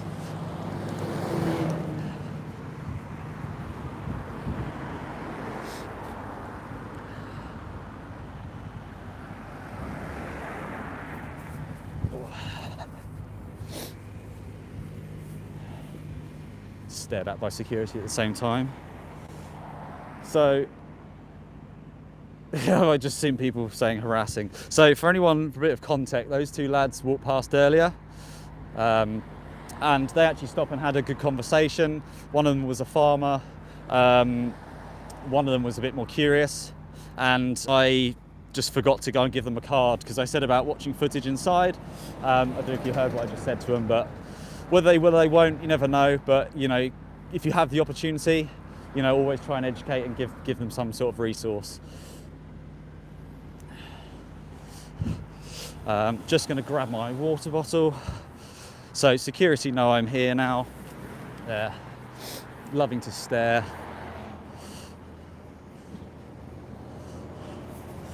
There's another truck coming. Bloody hell.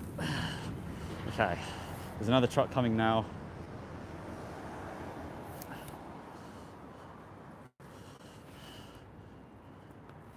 Oh. It's another red one. Sorry, I'm just going to get the cat going on.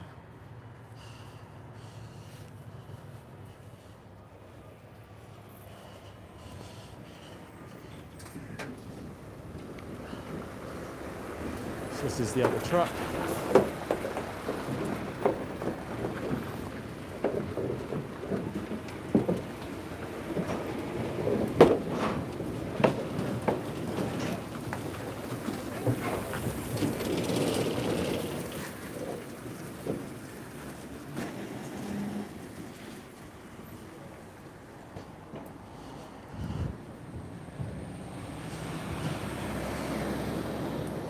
So again, I'll just show you what happened in that truck. So that's the third truck now that's just come.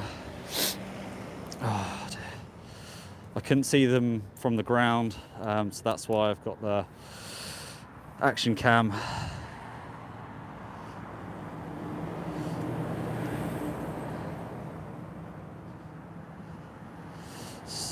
let's see what's...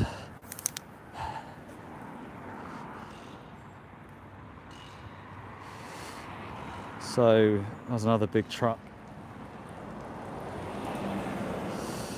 So this is what the camera captured from that truck.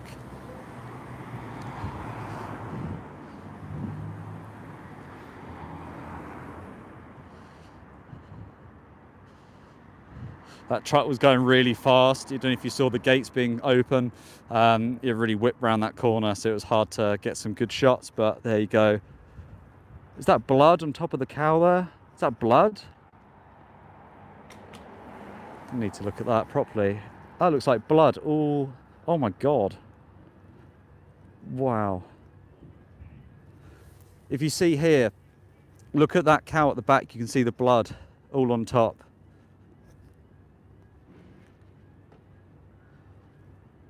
That is disgraceful. That is disgusting. Yeah, it looks like blood. So not only are they covered in blood and feces when they go into these facilities,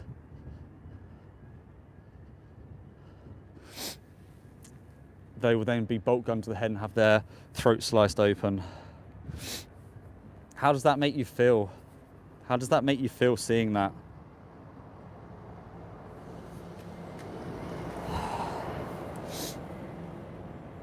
What are people's opinions on that in the chat? HF Mechanical, again, you're saying you're harassing this business. Well, they're harassing the animals, and for however long they're harassing animals for, we'll keep harassing the business. But the fact is, this isn't even harassment. This is not harassment. This is just a peaceful action.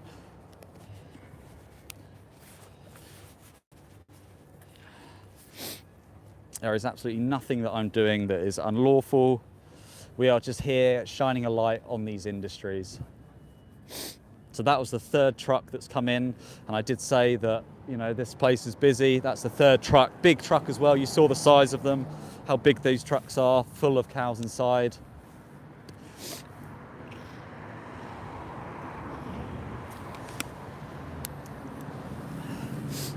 How are people defending this industry? How are people defending that?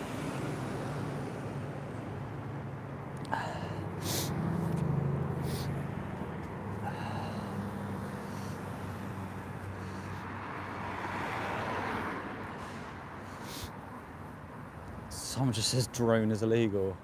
Don't have a drone. I want one. What's that over there? Benny saying, isn't it illegal filming private properties? No, I'm on public property. It is not illegal. We have a right to do so. We have the reason to do so. We have a purpose to do so. We have to expose these industries.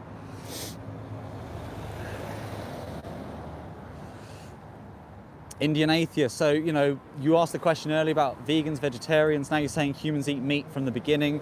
Like, where do you actually stand on this? Where do you actually stand, Indian atheists? Where, like, what is your opinion? You were saying vegetarianism was right, but now you're saying about eating animals. Then you're asking about veganism.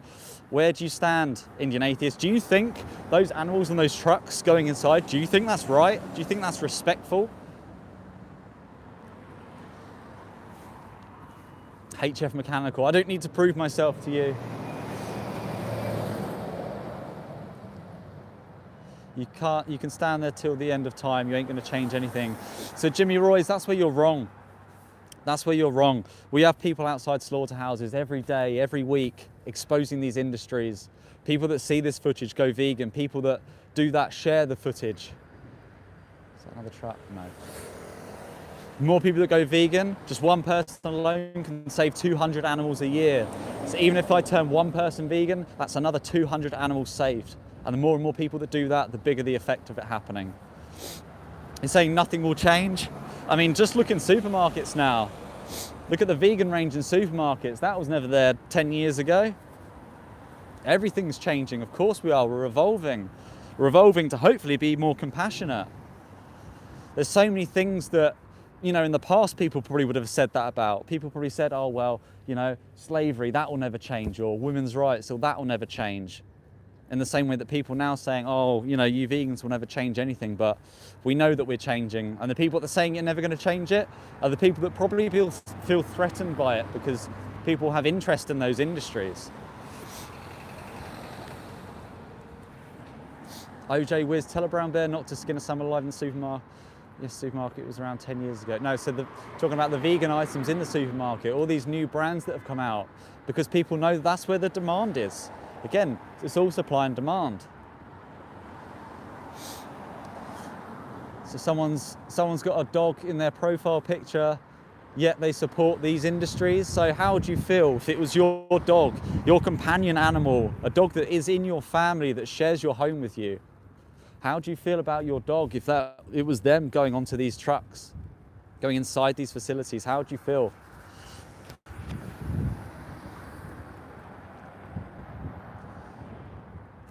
Makes other people vegan, but it will not stop the industry. Again, industries will change. These industries cannot survive if people aren't paying their money towards it.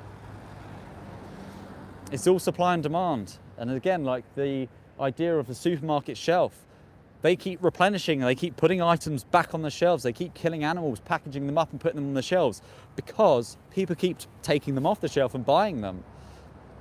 That's why. So Kale, yeah, gamer, yes, my dog is plant-based and thriving. Awesome, that's great to hear. There's so many people that can give you know, the testimonies of that your dog can thrive on a plant-based diet. It is better for them. Health conditions disappear. You actually give them more longevity. You give them a longer life by feeding them a plant-based diet. So if you truly love your companion animals, if you truly love your pet dog, you should be feeding them a plant-based diet. A plant-based diet. You shouldn't be killing other animals just to feed your animal. It doesn't work like that. It shouldn't ethically happen like that.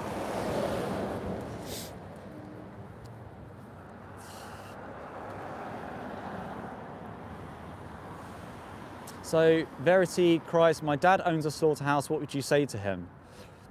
Well, I'd firstly ask him by saying, you know, how does he feel about what happens inside of this slaughterhouse? What animals is it, out of interest to the person that owns that slaughterhouse? What animals, and also whereabouts is it? Is it in the UK, England?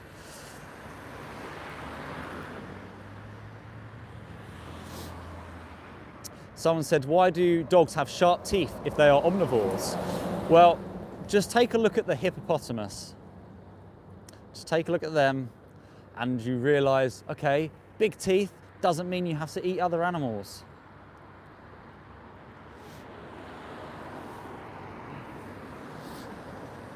Jimmy Royce, you said it yourself, people keep buying it, so you can't stop it whether it's vegan or not. So that's the point, is you have to change people's perception. You have to educate and inform people to make those decisions. So let's say everyone right now around me, no, there's no one around me, imagine there was people around me, if they all suddenly decided, no, I'm not going to support that anymore, then that's a percentage that, you know, animals' bodies aren't going to be replaced on those shelves. It's all supply and demand. If you could turn everyone vegan, no animal will be sent to a slaughterhouse and packaged up on a supermarket shelf because no one's buying it. Hey Aaron, good to see you. Indian Atheist, so what's she saying now? It's sad, but I can't stop because it tastes so good. So Indian Atheist, is taste a justification for murder? Indian Atheist, is taste a justification for murder? America the Beautiful saying, what about those poor little animals you're killing that eat vegetables? So America, what was it? America the Beautiful. So what are you doing about all the animals that you're killing and exploiting? What are you doing? But the fact is, when you talk about crop deaths, I assume, you know, the poor little animals, every animal is a poor little animal when they're sent to their death inside of a slaughterhouse. But the fact is, the animals that are killed in crops are predominantly then fed to animals. Those crops are produced to feed animals as animal feed. So if you really care about the poor little animals from crops, you should also be vegan, because we need less crops to feed the humans. We feed 92 billion land animals, yet struggle to feed 8 billion humans.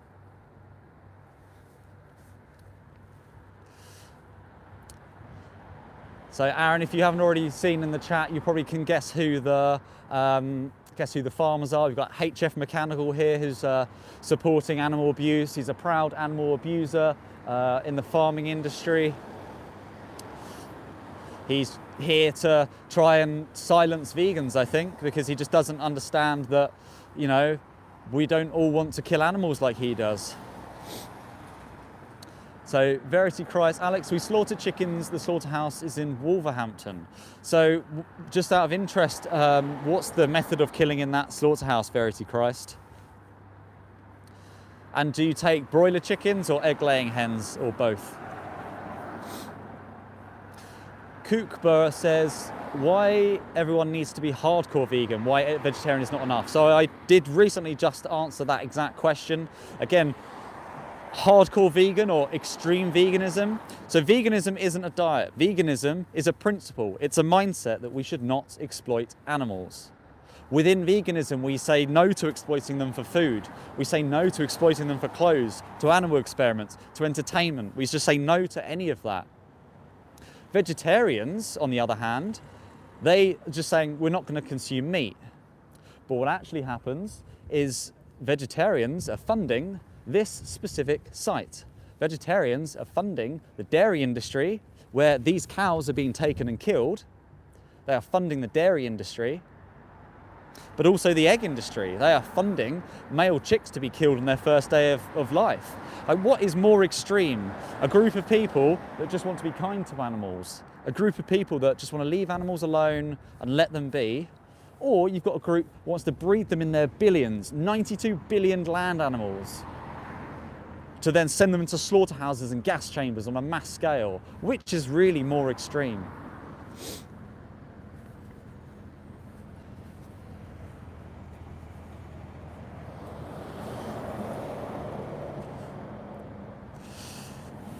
Oh, right, just going to move locations. Just go a bit back. Get my words jumbled up now.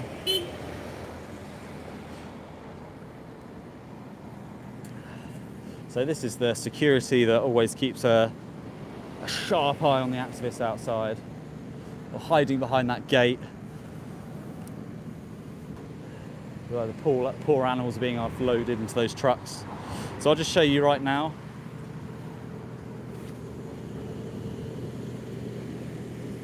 So that truck there, that's where the animals are being offloaded. Hopefully you can see that okay. Those animals are being offloaded onto the truck. They'll go out into the lairage. They'll be taken down to what's called the knock box.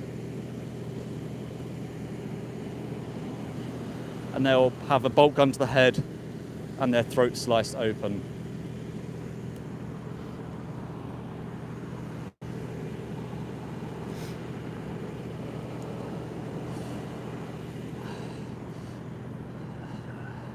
Sorry, I didn't see your...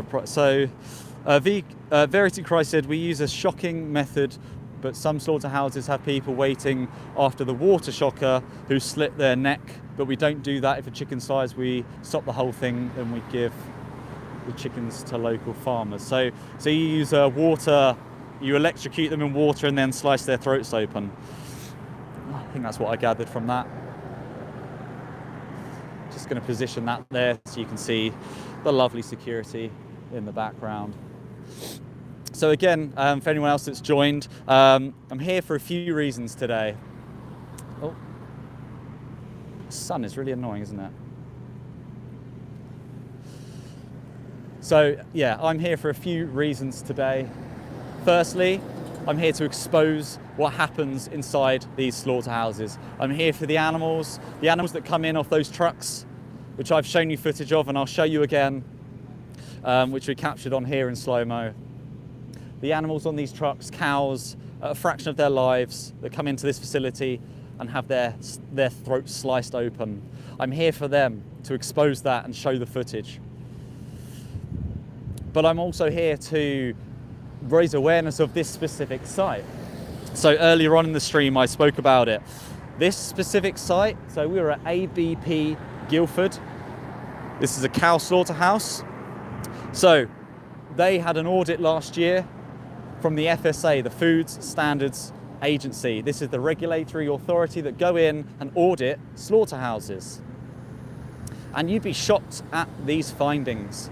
So bearing in mind that these slaughterhouses know when inspections are happening, they know when audits are happening, their recent result had 6 major non-compliances at this facility and 18 minor non-compliances at this facility.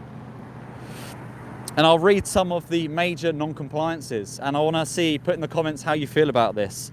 So an audit major failing at this site, one of them was animals exposed to avoidable pain, distress or suffering during the killing process. Animals exposed to avoidable pain, distress and suffering during the killing process. That means whilst those animals are going through into that knot box to be shackled up and have their throats sliced open, pain that could have been avoided to those animals wasn't. That means the way that they are treated inside, the way that they're thrown around, potentially beaten, the way they're ushered around, the way that they're moved. They could have avoided these animals extra pain, and they didn't. And that's shown on their audit as a major non-compliance. And the fact is that that has happened when the audit was happening. They knew that there. That was going to be them on their best behaviour. On their best behaviour, and they're still flagging that. A second thing from the major failings: improper handling and movement of animals, including risks from misuse of instruments. So this is the improper handling and movement of animals, the way that they are transported inside the facility, even as far as getting the animals off of the truck. And you may have seen, videos of people with sticks batting the cows, poking them, ushering them, shouting, kicking, getting the animals off their truck. They do the same in the layerage as they move through the facility, beating, kicking, punching, shouting. And the misuse of instruments. So again, this ties me on to the next one, which is inadequate or poorly maintained restraining facilities and equipment, including shackle lines. So we know that the instruments being used inside this facility, into the knot box, the shackle lines when they string them up and slice their throats open, major failings in their audit. So we know that animals are being treated horrendously inside. We know that they're being strung up with improper shackle lines, improperly restraining facilities, and misuse of instruments. So this is instruments being improperly used on those animals. And now this is one of the most, I think, quite crucial one. It's always a big talking point, especially on live streams. And we've had lots of comments about this already today. This was another major failing. Stunning methods that failed to ensure rapid and effective loss of consciousness and sensibility. I'll say it again. Stunning methods that failed to ensure rapid and effective loss of consciousness and sensibility. So this slaughterhouse should be stunning animals properly in order to cause them unconsciousness to then slice the animals' throats. However, we know from footage inside, but also this audit, that they failed to do that. They failed to stun these animals properly. We've seen footage of cows being attempted to be bolt gunned to the head 3, 4, 5 times, trying to stun the animal, and it doesn't work. They are still conscious. So these animals get a bolt gun, but they're still conscious. They'll then be improperly shackled up by their legs and have their throats sliced open. And this is within the audit. This is when they knew that people were watching. So when people talk about slaughterhouses that have stunning versus non-stunning for religious slaughter, there is no difference, because in this place they should be stunning animals and they're not. So what is the real difference? For religious reasons or not, these animals aren't being stunned. So there's likely a truck. So this truck now that's coming out,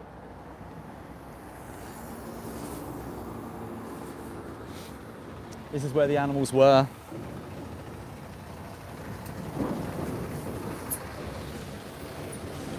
That truck is now empty.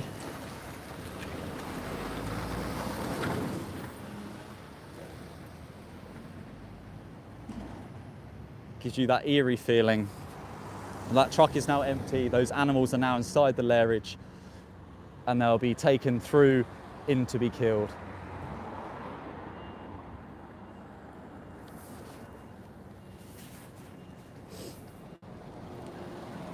So there was 6 major failings at this site, as I've just mentioned a few of them. Animals that could have avoided extra pain and suffering that weren't. Animals that were improperly maintained in the restraints, in the shackles. Animals that aren't being stunned properly.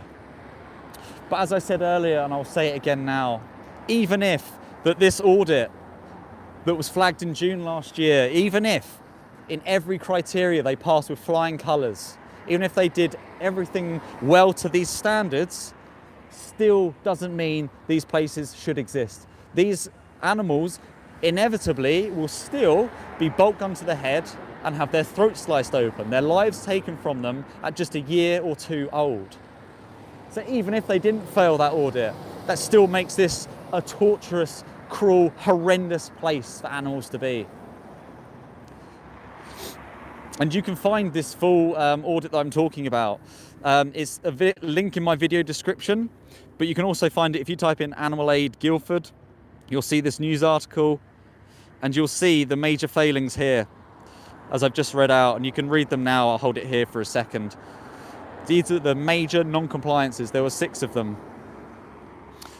So avoidable pain, poor procedures, improper handling, misuse of equipment,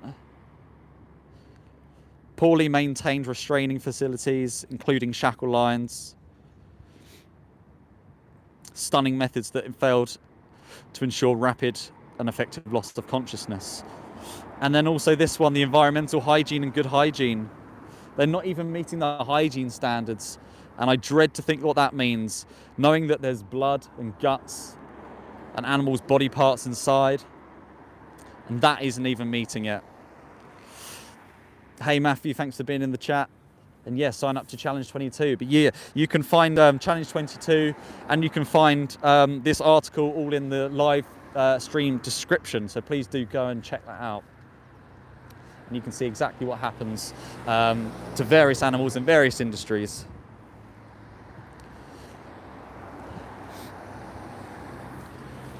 So yeah, so anyone that's recently joined again, I'm at a slaughterhouse, exposing what happens to these animals.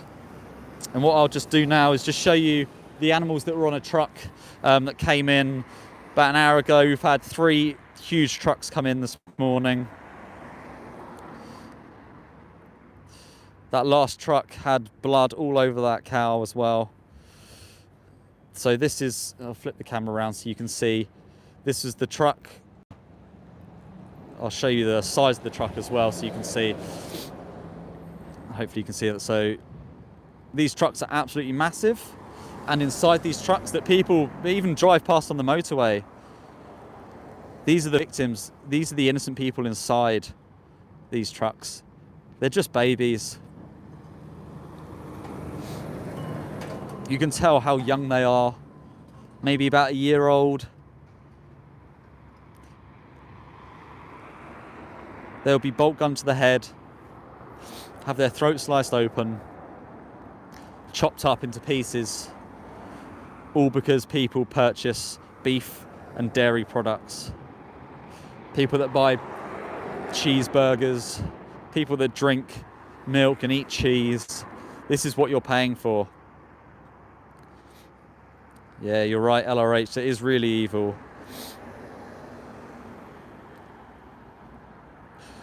They're always tightly packed in, covered in blood, covered in feces. Just look into their eyes.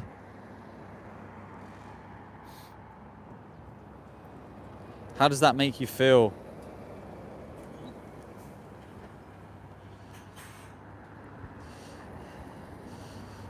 And again, it baffles me that how some people are actually trying to defend that images of those animals, how people are trying to defend what they have just seen happen to those animals.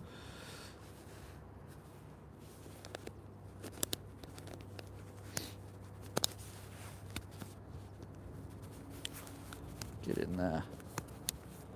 Okay.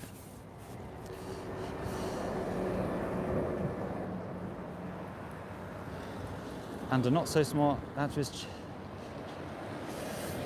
So Pagan, if you haven't already been listening to everything I've been saying, which you clearly haven't, I've been talking a lot about the dairy industry, the milk industry, what happens to these cows. But Pagan, if you have any questions, please do put them in. I'll be more than happy to answer.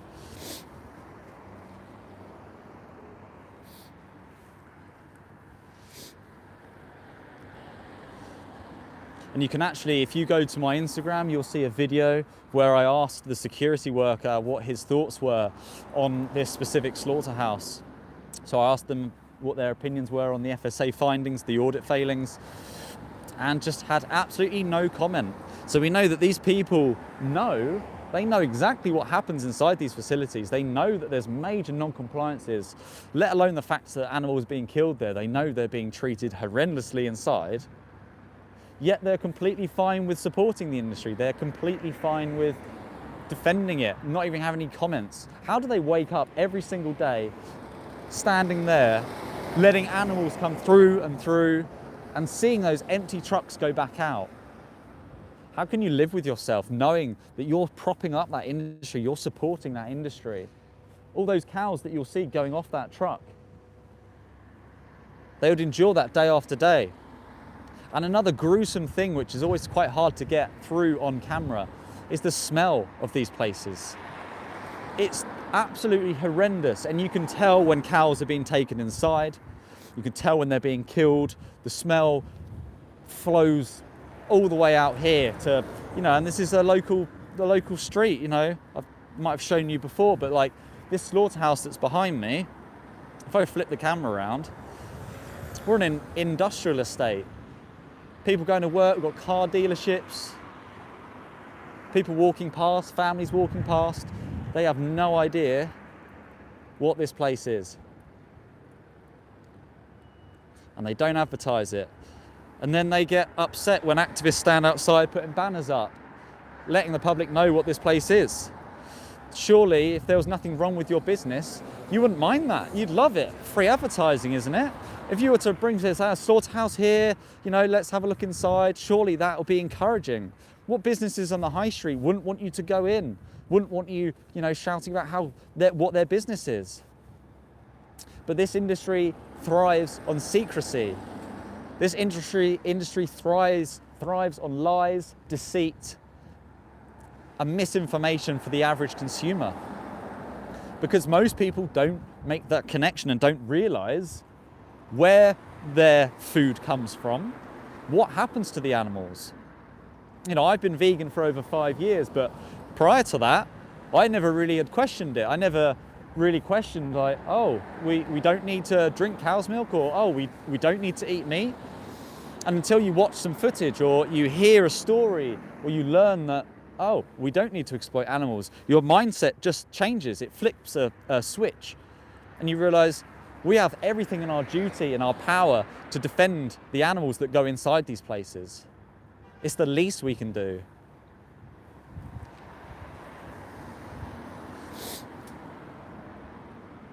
So please, as I said, this is a Q&A. Thank you for everyone that's putting in the chats already. Please do put your questions in. What questions do you have for me? Been vegan for 5 years. I'm an animal rights activist. I've been to slaughterhouses all around the country, various animals, been to cows. This is like beef cows, dairy cows, chickens, sheep. Been into farms, pig farms. What questions might you have about veganism, about slaughterhouses, about being an animal rights activist? Could you be an animal rights activist? Could you stand up and defend animals? Jimmy Roy's, because I was born into this industry. Just because you're born into something, because we're brainwashed to, you know, do certain things or eat certain things, doesn't mean that you can't change. Most vegans that I know, none of them were vegan from birth. They'd all changed because of something, whether it was watching, watching Dominion or watching some footage of animals, a documentary, or listening to Gary Yourofsky's speech, or whatever it might be.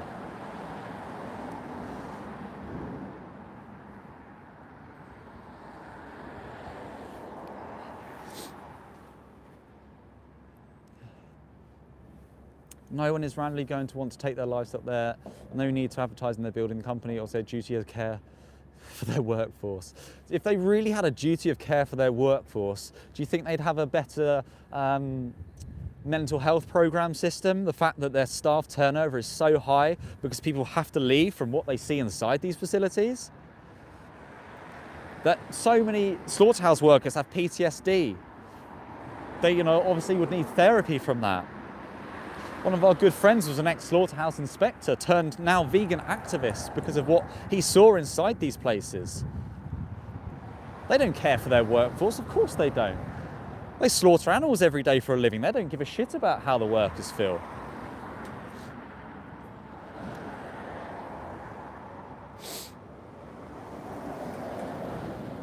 So Miss Shelley's saying, I feel sorry for plants. They also feel, yet they're like, so I'm gonna ring that buzzer as a little bell for plants feel pain. Plants don't feel pain.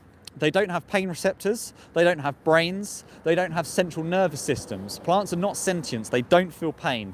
End of. But even if they did, that's another reason for being vegan, because more plants are produced and cropped and killed for the consumption of animals.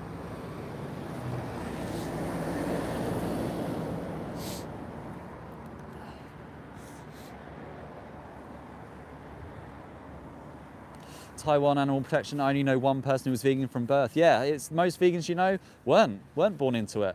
As much as we'd all love to, now we realise we would love to have been born vegan, most of us will always say, oh, we wish we had gone vegan sooner. Everyone that I know said that. But we have to do, what we have in our control. We have to educate, and that we can make people change.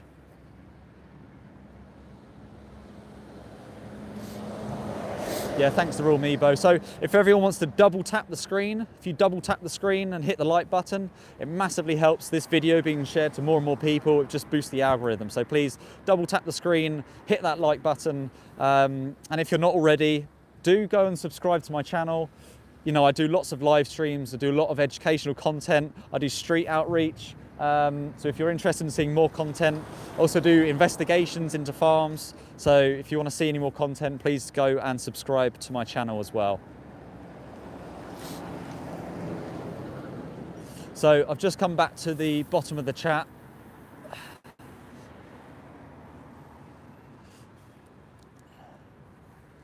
So, Mr. Mayo, it's pointless asking these vegan questions with a better chance of one of those cows answering. So, I'm right at the bottom of the chat now. So, Mr. Mayo, please do ask your questions.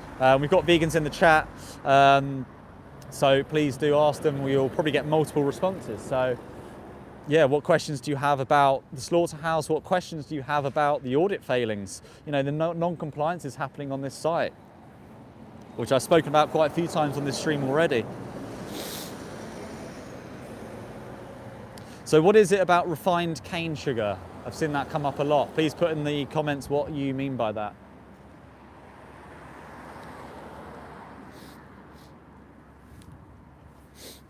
Oh, thanks, Aaron. And yeah, Matthew's saying it's been proven that you can thrive on whole food. So yeah, a whole food, plant-based diet is nutritionally adequate.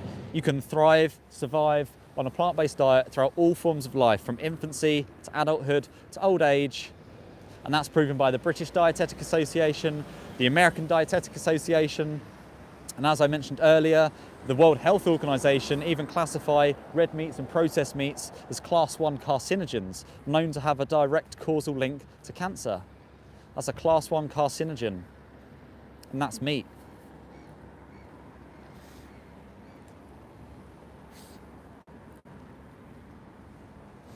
So LRH, what do you think of me because I'm deadly sick and I need the meat for the energy? I don't support this meat industry. So yeah, you don't need to consume meat. People have reversed diseases. They have reversed illnesses. If you look up Dr. Michael Greger, he's also got a website called nutritionfacts.org. You look up Michael Greger, you can see every piece of advice on most foods out there, and the reversing of cancers, the reversing of diabetes and heart disease that he has done through whole food plant-based diets. You get all the energy you need from plants. So Khalida, so you're saying, have you ever heard of halal slaughter? I have. Have you ever heard of kosher slaughter?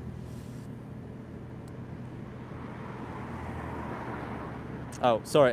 So, Mr. Mayo, so do you take medication and vaccinations that are tested on animals? So, I'm happy to talk about animal testing and animal experiments. So, in the UK, well, and around the world, animals are experimented on for multiple reasons, whether it's medication, cosmetics, regulatory purposes, for other ingredients used in the world. But here's what most people don't know, is that animal experiments are the most flawed science, and we have so much better science out there. And the reason for that is obviously we as humans are a different species to animals. So here's a statistic for you. 92% of animal experiments where the drug or the substance passes the animal clinical trials, so a substance that passes the animal clinical trials, 92% of that fails in human trials. 92% fails in human trials. And the reason for that, again, is this species difference. For example, humans, we can eat chocolate. Some people love chocolate. You give chocolate to a dog, that is toxic and can kill them. Same thing with cats, allergic to paracetamol. Guinea pigs, allergic to penicillin. Mice, they can't vomit. They don't have the same bodily reactions. But we test on all of these animals to try and give us human-related solutions. But also we have the fact that we have human-related better science out there. We have 3D modeling. We have what's called organ-on-a-chip technology that can replicate a lung on a chip, a gut on a chip, different organs on a chip, and you can pass those substances through to see how a human organ would actually react to the substance. We've also got computer modeling. We have skin tissue and cell tissue. It gives you far more reliable, accurate, and ethical results. Testing on animals fails 92% of the time, and it tortures animals. We're injecting animals' eyeballs. We're starving monkeys from water. We are literally, if you look up what's called the ASRU report, the Animals and Science Regulatory Unit, it goes through all of their non-compliances in the animal experiments industry for 2024, last year, for the whole data set. And you can read all of the different stories about what happens to those animals, all the different cases of mice and rats just being thrown in bins.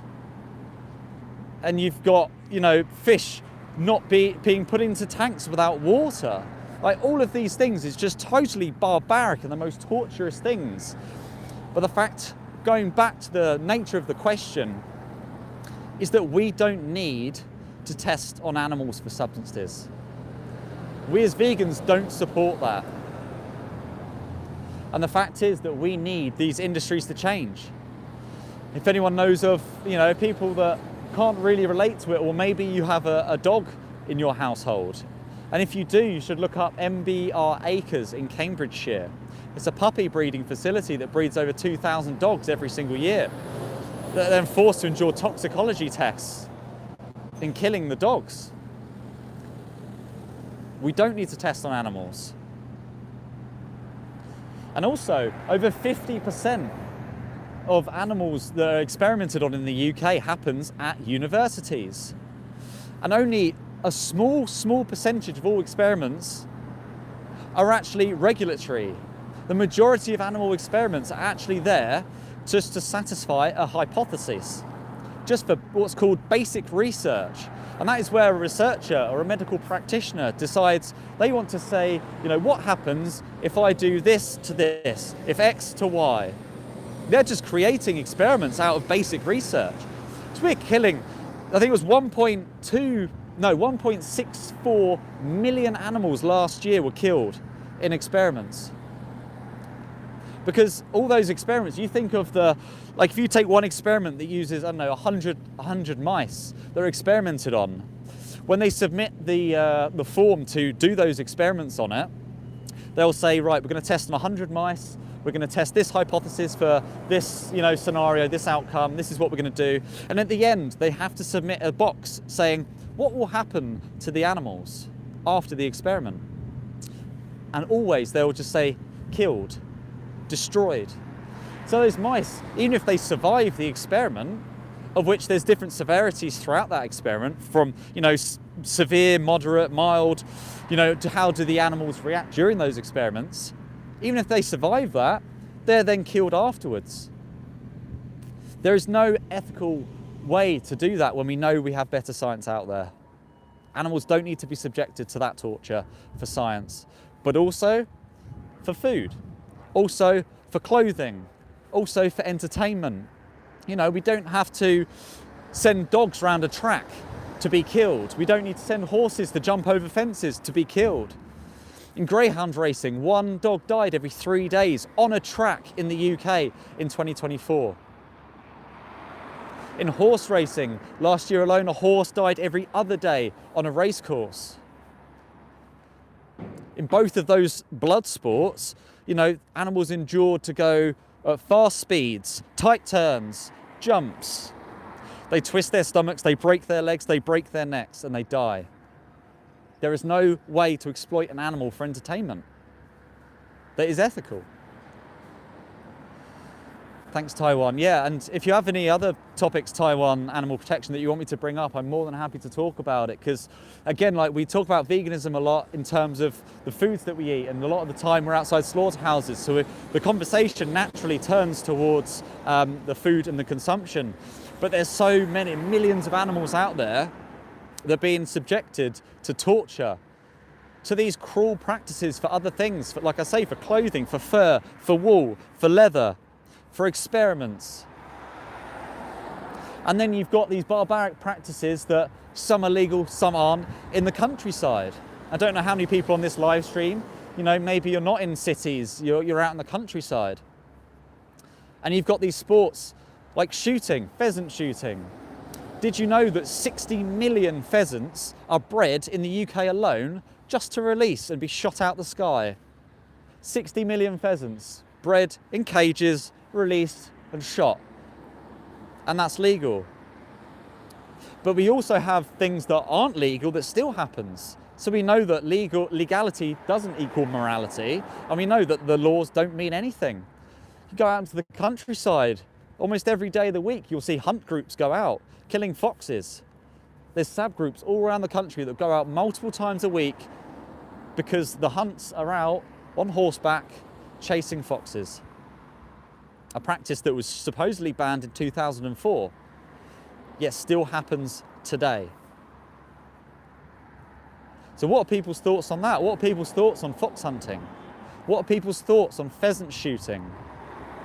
What are people's thoughts on animals being used in experiments and laboratories? Because this is a Q&A. This is a Q&A live stream. So the questions that you have, I'll do my best to answer and educate. So Tuag saying sheep can't survive without shearing. And the reason for that is because these sheep have been bred to produce thicker, more wool, because they're then sheared, they produce more. They've been artificially, genetically modified throughout the years, because that's, you know, again, they're being used for that. Yeah, if you leave a sheep now and don't shear them, it's nothing how they would do where they were back in nature. And this is because of what humans have done to them. What should we do now? What you should do is stop funding the wool industry. Stop funding the wool industry. Stop sheep being bred and modified to produce more wool. Stop paying for the products and you'll stop them from being bred. And then you'll stop them from being mutilated.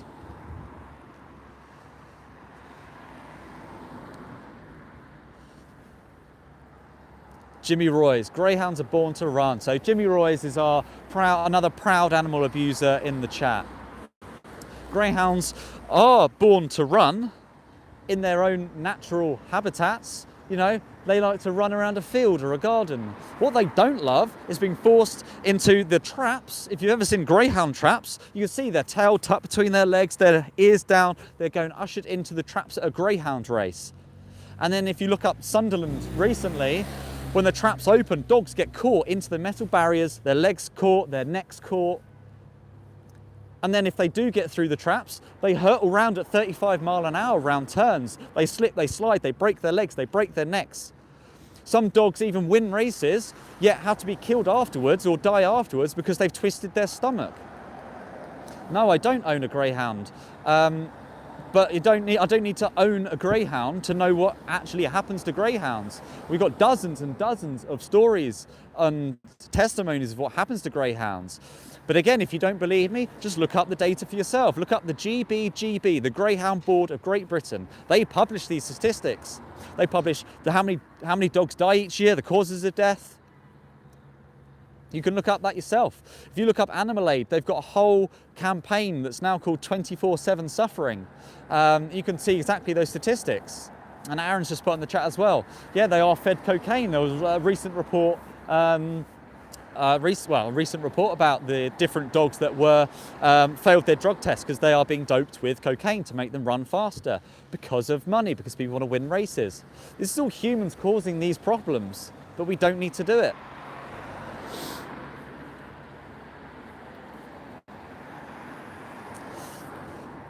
But yeah, Tuag, I think like now we're going from greyhounds to the pet industry. Like we shouldn't be breeding animals to put in shops just to sell, because you know a lot of people buy what people would call pets. Like you shouldn't own an animal. You can have companion animals. You can look after them. But people will like go out and they'll buy an animal for Christmas, and then in 6 months they get bored of them. They discard them. You know, animals being dumped at the side of roads. You look up rescue centres. How many dogs and cats and rabbits and rats that need rehoming because people are purchasing them out of the pet industry and then just being simply discarded. So there's the whole thing around adopt, don't shop. We don't need to keep breeding animals that's going to hopefully profit like Pets at Home or whoever they are. There's so many animals right now that need rescuing. Go and adopt one of them and you can look after them. They need it. Jimmy Royce, I do agree with you on the fox hunting because there is nothing to begin who eats fox. It doesn't matter if they're being eaten. It's like pheasant shooting. A lot of them just shoot them out the sky and they'll hold them and then they'll just put them in a line and take a photo and that's it. You just because people don't eat them doesn't mean it's okay to do. Yeah, exactly, Al. We should. In every injustice, just put yourself in their position. And how would you feel? How would you like to be shot out of the sky? So LRH, what do you think about fish eating? Again, fish are sentient beings. They feel pain. They have families. They have subjective experiences. They want to live just like you and I. Yet we send out these massive trawler nets that literally destroy miles and miles of the ocean floor, dragging everything in its path. People think like, oh, well, you know, this fish, you know, is dying and that's fine, but because they don't have a relatability to that fish, let's say a tuna. But those same people love dolphins and sharks and turtles. And what they fail to realize is that by catching the fish, by catching the tuna, the mackerel, the salmon, you're often catching all these millions of whales, sharks, dolphins, turtles at the same time. But those individuals suffer a torturous death. They're either bludgeoned over the head, battered over the head with a blunt object, or they're suffocated to death. They're left out of water, out on ice. So, yeah, like there's so many different aspects we can talk about fish from.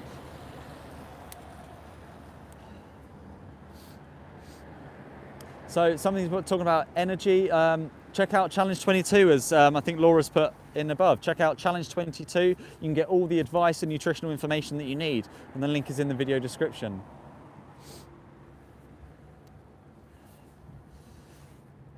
So for anyone that has just joined the chat again, I'm at a slaughterhouse in Guildford, ABP. It's not advertised, so I'm doing some advertisement for them. I'm standing here letting the public know and putting the pressure on to let the people know that this place shouldn't exist, this place should shut down.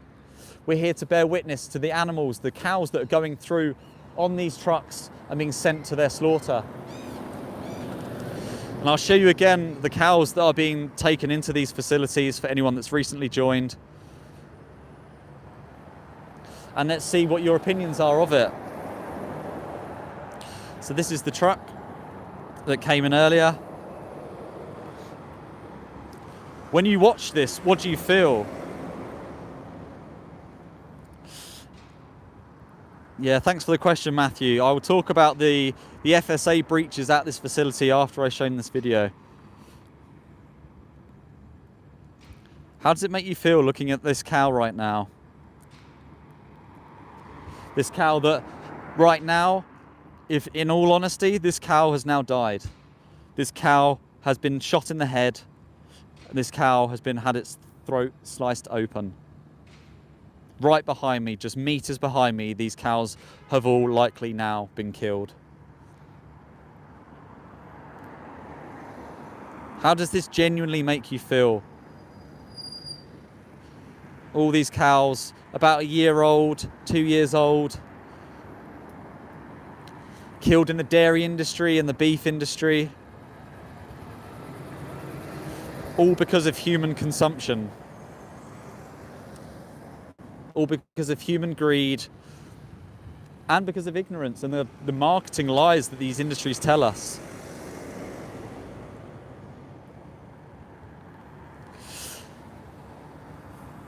So Matthew, asked the question about the FSA breaches, and I'm happy to talk about that.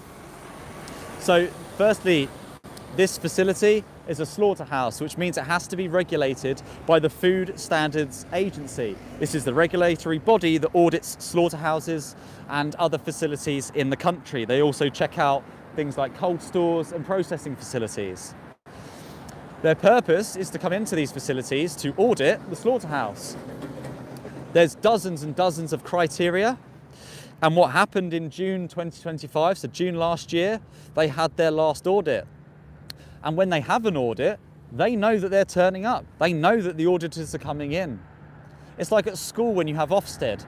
Everyone scrambles around and tries to make everything spotless. That's what happens here. When the auditors come, they try and be on their best behaviour.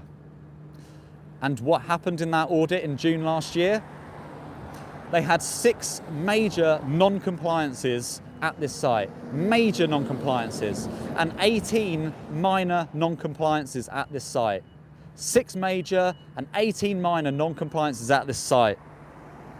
One of the non-compliances, a major non-compliance, was animals exposed to avoidable pain, distress, or suffering during the killing process. So these animals that could have been spared the extra pain, the extra suffering, they weren't. They are being abused inside these facilities. They are being given extra pain. These animals are suffering more than they had to. And that is what's shown from the audit report. These animals are suffering more than they had to. Another one, improper handling and movement of animals, including risks from misuse of instruments. So the improper handling and movement of animals. So getting the animals off of the trucks. They're battering them, they're poking them, they're kicking them, they're shouting at them just to get them off the trucks into the lairage. And then use your imagination of what happens inside. How do they get cows to go into a place they don't want to go to?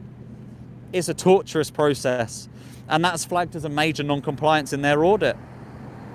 Another one, inadequate or poorly maintained restraining facilities and equipment, including shackle lines.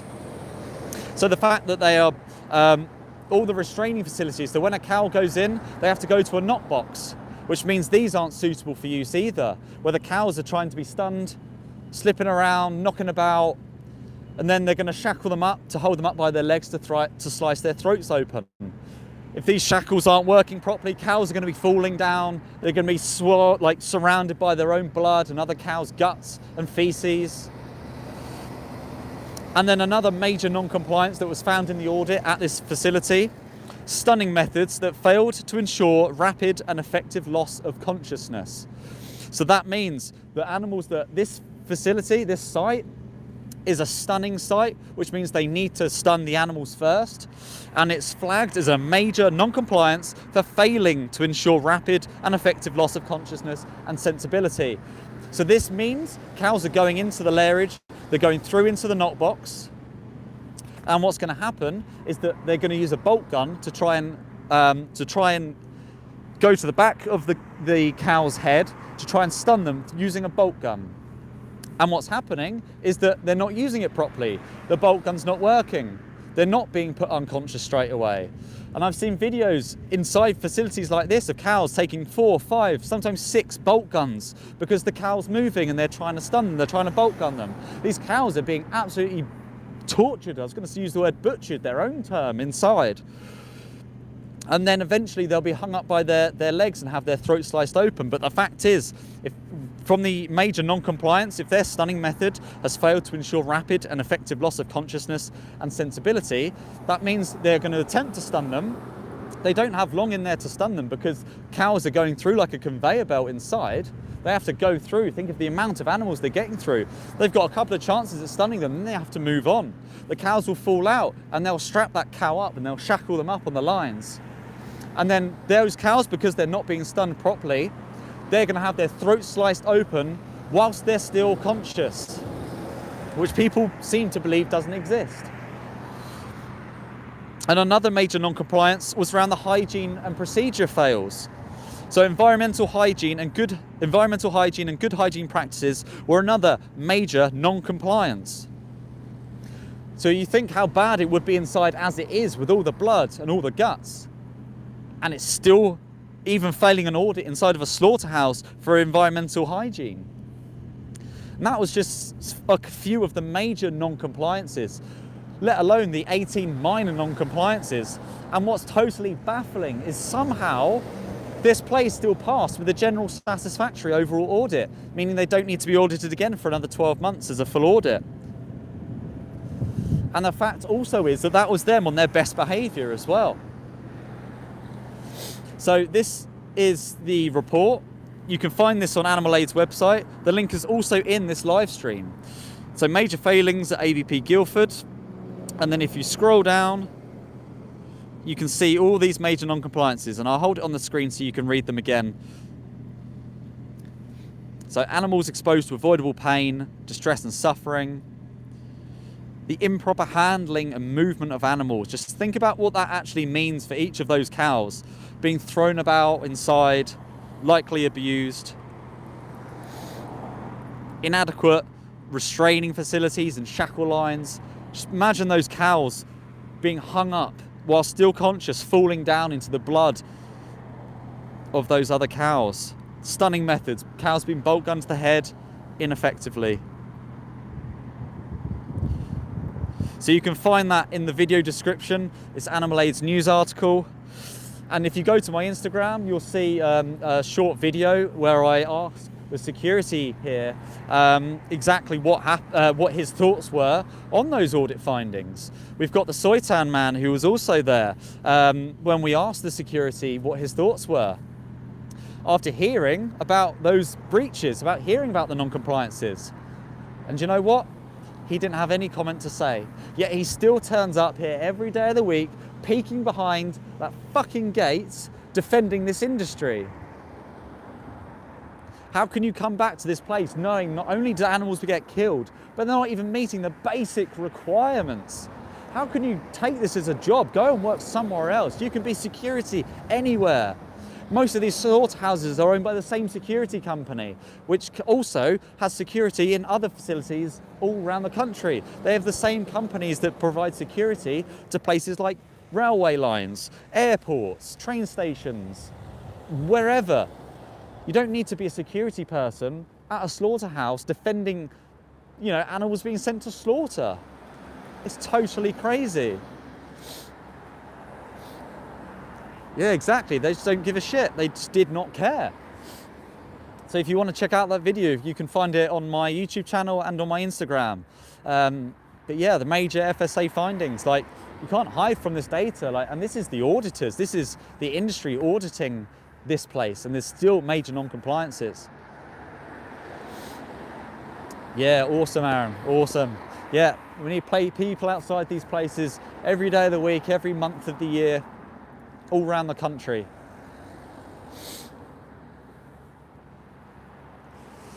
So please put more comments into the chat, put more questions into the chat. This is a Q&A, and I'm here to help respond to some of those questions. And thank you for the vegans that are still in this chat and have been in here even from the start.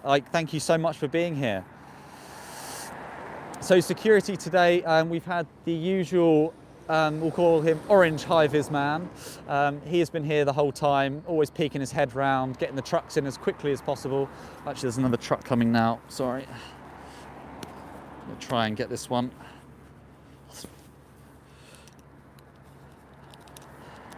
Okay. Bear with whilst I capture this.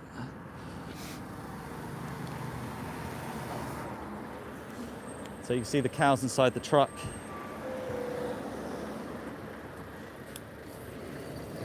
You can see the cows poking their heads through.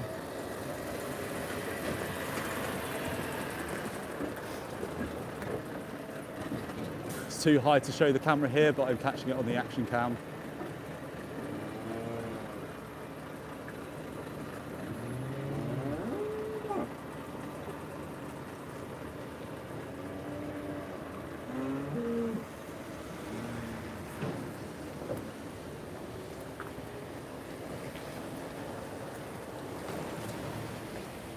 Size of the truck. Look at them all in there.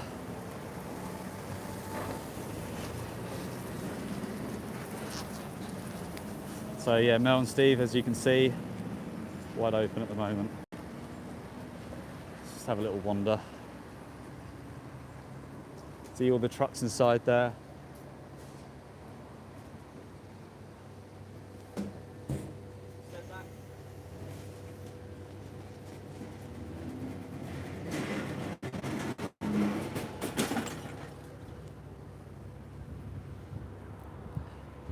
See how quickly I want to get the gate across.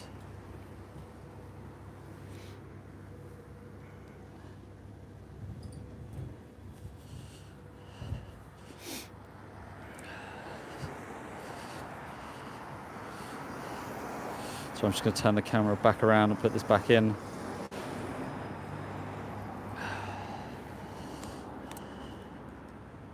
Is that another one? Surely not.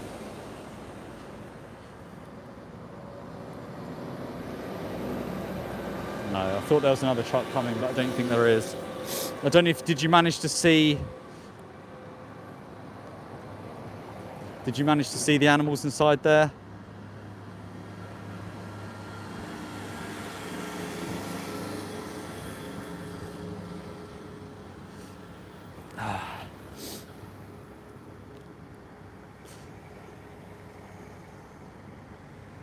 So this was just an image. I've got a still from that last truck.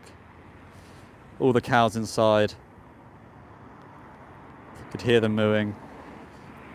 Yeah, thanks for the mods for being in the chat. Welcome all questions, but yeah, please don't spam. It gives other people chances to put comments in as well. Could hear their screams. Yeah, exactly. It's just absolutely horrendous.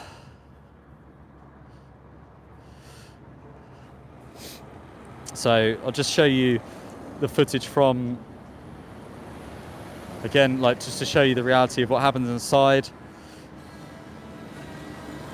Again, this is just the one from earlier, just to give you a sense of who is inside these trucks. Look into their eyes. These are all the cows going in on these trailers.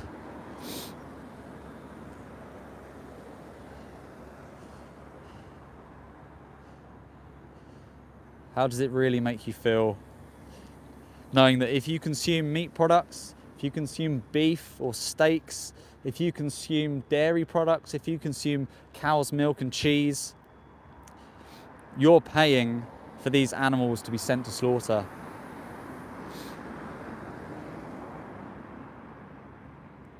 So it's me, Alex said, do people eat dairy cows or are they just milk producers? So these are dairy cows that are sent to slaughter at these facilities, and what people don't realise, and to the exact point of your question, is that people do consume dairy cows. So dairy cows are killed at about 3 years old, and then they're chopped up for cheap meats for things in like cheeseburgers, for example, but also often fed to or produced for like dog food. So when people are like vegetarian, for example, they don't eat meat, they're still paying for these cows to be sent into slaughterhouses. And this is the dairy industry. Indian atheist, Hinduism actually promotes drinking milk so much? Does it specifically say about drinking cow's milk? And does it specifically say that it's okay to rape cows? Does it say it's okay to artificially inseminate cows, to have their babies taken from them? If they're male, to shoot the male calves? Does it say it's okay to do that? Does it say it's okay to send cows to slaughterhouses after a few years old when their milk production declines and they're no longer profitable? Does it say that as well?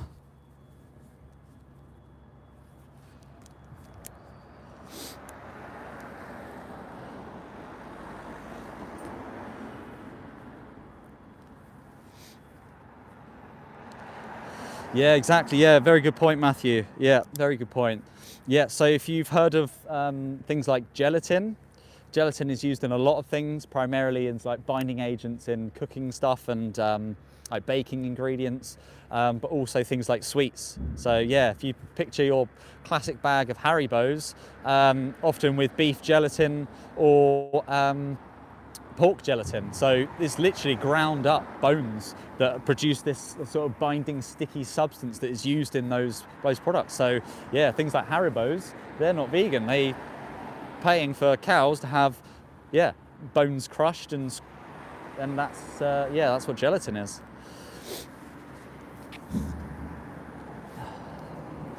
Taiwan, I want to do an episode on safe economic sabotage. That's interesting. I'm interested to learn more Taiwan animal protection about what you've just said. And yeah, it's me, Alex. Yeah, that's exactly that, unfortunately. So for everyone that hasn't already, please do double tap the screen and like this video, or hit the like button wherever it might be. It does just help get showing this video to more and more people, so please do hit that like button. But for anyone in the chat who, there's a lot of conversations in the chat, if you go to the video description, you'll see a link to what's called the 3minutes.wtf. It's a 3-minute video, and you can go and see exactly what happens in these industry in just 3 minutes. So go to the video description, you can copy and paste the 3 minutes into your browser. It's completely free to watch. You can do that, you can hop back on the stream. We have people do that on every stream. They'll go and watch the 3 minutes, they'll come back and they'll comment what they saw.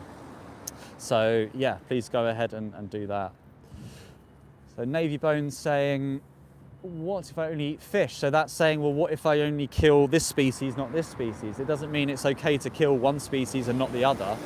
Because at the end of the day, Navy Bones, if I was to say, what if I only eat, humans from Gloucestershire, as an example, just taking one group and saying, is it okay for one, just doesn't justify it for one than another. There is no ethical way to kill an animal for a reason that is just, it's not justified. There's no justifications for exploiting animals. So, only eat fish. Like, fish are sentient individuals.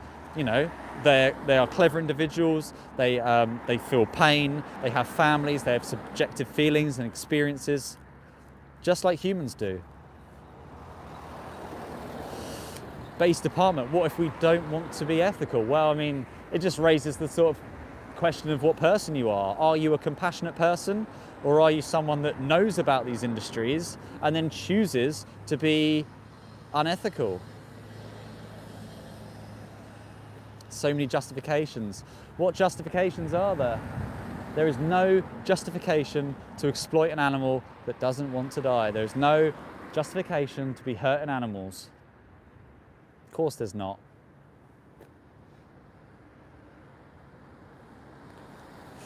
Yeah, broccoli baby, NHS guidelines, and look up the British Dietetic Association, look up the World Health Organization. They classify meat and red meats, processed meats, as a class 1 carcinogen. So this facility here is a transport service, so this will be likely cold stores. This is where often the animals' bodies will be transported back on this.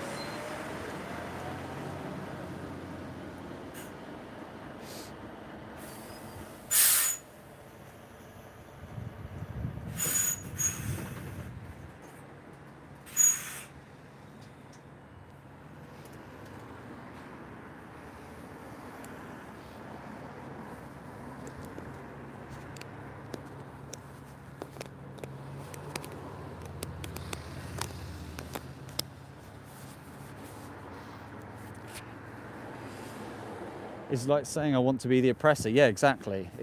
Do you want to oppress? Did you hear about the audit findings at this place?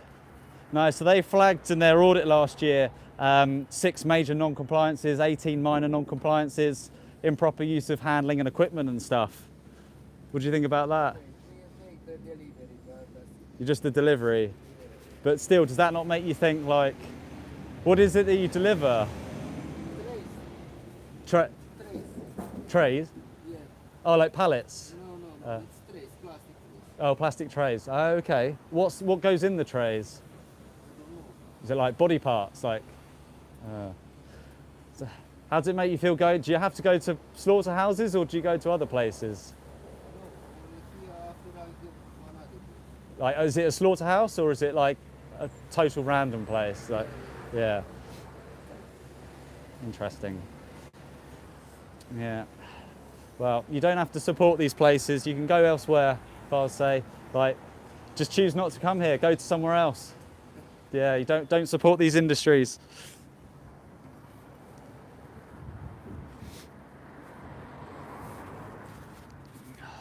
So yeah, I don't know if did you just hear what that conversation was? But yeah, so this truck is a delivery of pallets.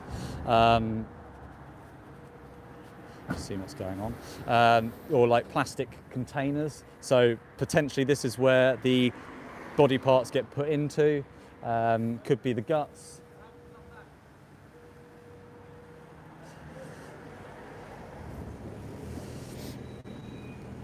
So I think he's not allowed in, which is quite interesting. Yeah, Taiwan Animal Protection. Did you hear that conversation just then? I don't know if you did.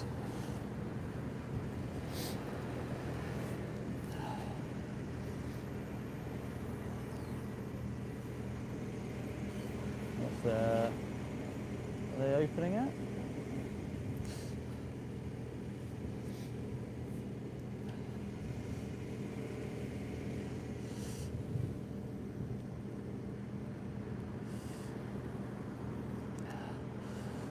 So I've just dropped to the back of the chat, or to the bottom of the chat, seeing Aaron's comment about self-defense. I'm not really sure what that's relating to, but it should be interesting.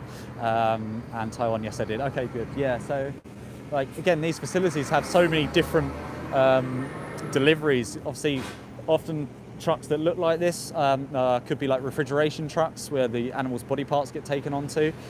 This specific truck delivers plastic boxes apparently to this and another place, and that could be used for body parts. It could be used for who knows what, but we know that what goes on inside these places is absolutely disgusting. And him, he's just saying, oh well, I'm just a delivery driver, but the fact is that, you know, this site needs lots of different deliveries and products for it to operate. You know, you need people coming in with the equipment, you need people delivering stuff. You can see they're manually running the door across. They don't want anyone quickly going in. Look at them go. Run, run, run. It's a two-man job, apparently. Imagine being hired as one of two people to close a gate to a gate of hell. Imagine that. Hope you're having a good day at work, Aaron. Hope you're enjoying your shift. Thank you for being here. Thanks for all the vegans being here. You know, these live chats, these live streams are so supported by other vegans, and it's so needed to have everyone in the chat, responding to comments, boosting the algorithm. It's so fast. Love it. So elevated edits, are I vegan? Are you vegan, elevated edits? Do you want to be vegan? You can be vegan right now if you want. They're closing the gate because they think you're crazy. Yeah, they might think I'm crazy, but I think they're crazy. I think they're crazy for supporting an industry that chops animals' heads off every day. So yeah.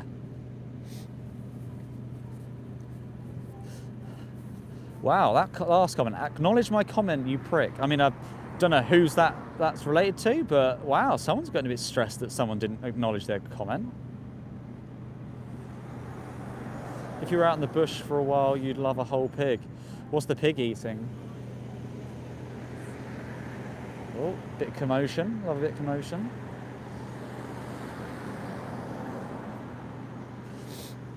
Cat's beak. Do you know information about Uzbekistan?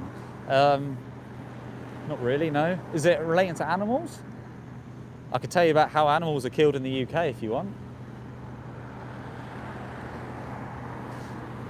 Yeah, evil prick, I have an eating disorder. You only saw my one comment. Well, your one comment that I saw was clearly absolutely charming, and you've called me a prick twice in 2 comments. So I have an eating ignore. I have an eating ignore. I can't even say it now. You're making me laugh. I have an eating disorder. Acknowledge it. Why are you getting so angry? Because I'm not answering your comment. Wow, so triggered. It's my live stream, not yours. Funny. Oh, there we go. Cheers, Aaron. Yeah, people get so stressed, don't they? Oh, you're not answering my comment. Oh, it's all about me. Honestly. Yeah. Yeah, Aaron, it's interesting, isn't it? I feel like every now and then, I don't really mind being called a prick, but I mean, if they're going to say it 10 times in a row, then there's nothing new there, is there? Oh, there's another one. Do you protest halal slaughter, or do you ignore it because of your politics? Why are you saying halal slaughter, Gootnik Games? Why have you brought up halal slaughter? Tell me. Respond, let's go. Why are you saying halal slaughter? Put it in the chat. Tell me right now.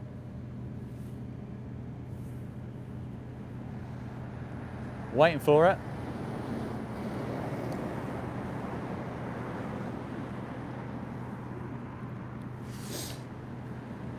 Because it's non-stun. So why Gootnik Game if you've not mentioned all the other religions that also don't support stun slaughter?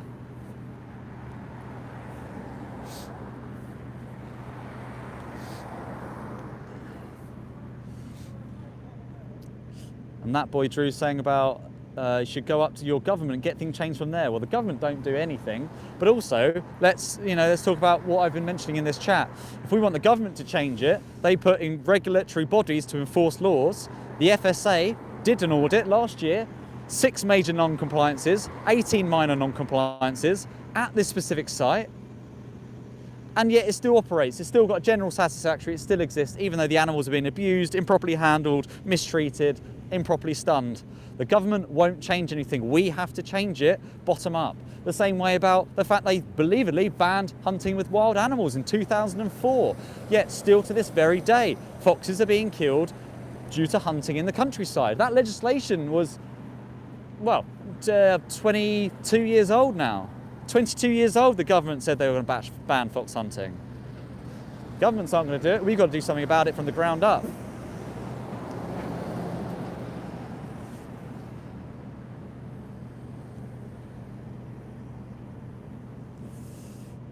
Right, I'm going to walk my greyhound because apparently he's not allowed to run. Of course your greyhound's allowed to run. Just don't force them around a track. That'd be nice. Just don't force them to race.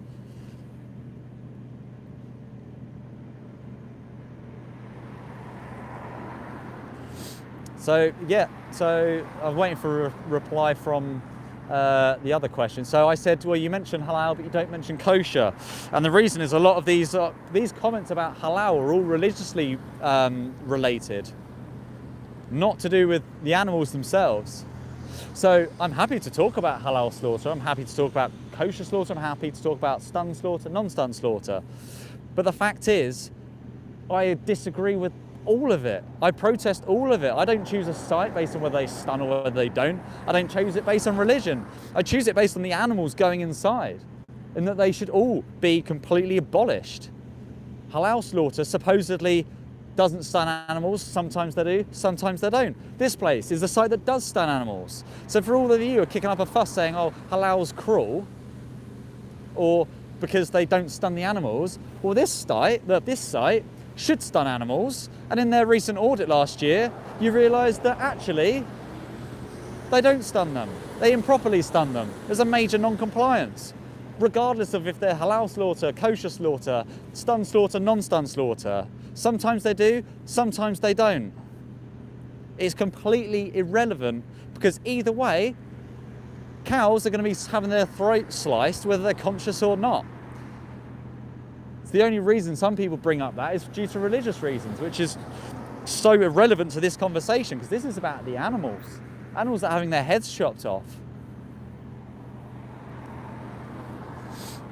All slaughter is cruel, all slaughter is wrong, regardless of the methods.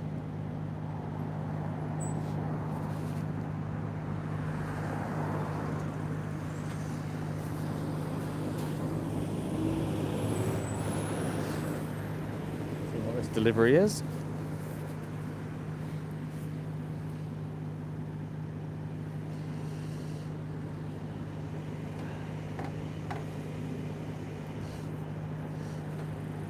Have a chat with him, shall we? Do you hear about the audit failures at this place? The latest audit at this place. 6 major non-compliances for improper treatment, handling of animals, misuse of equipment. How do you feel about that? Is it pallets? Oh, okay. You wouldn't work there? No. Horrible place.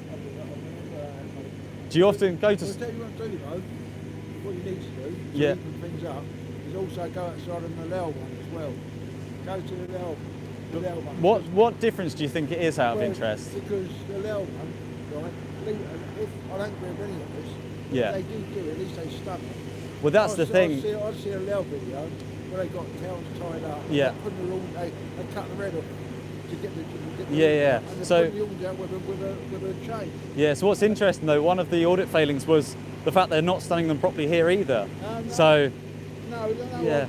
So- you see, I get all right to these pallets. I do yeah, I've been working with all the money as well, and Brandon Cat.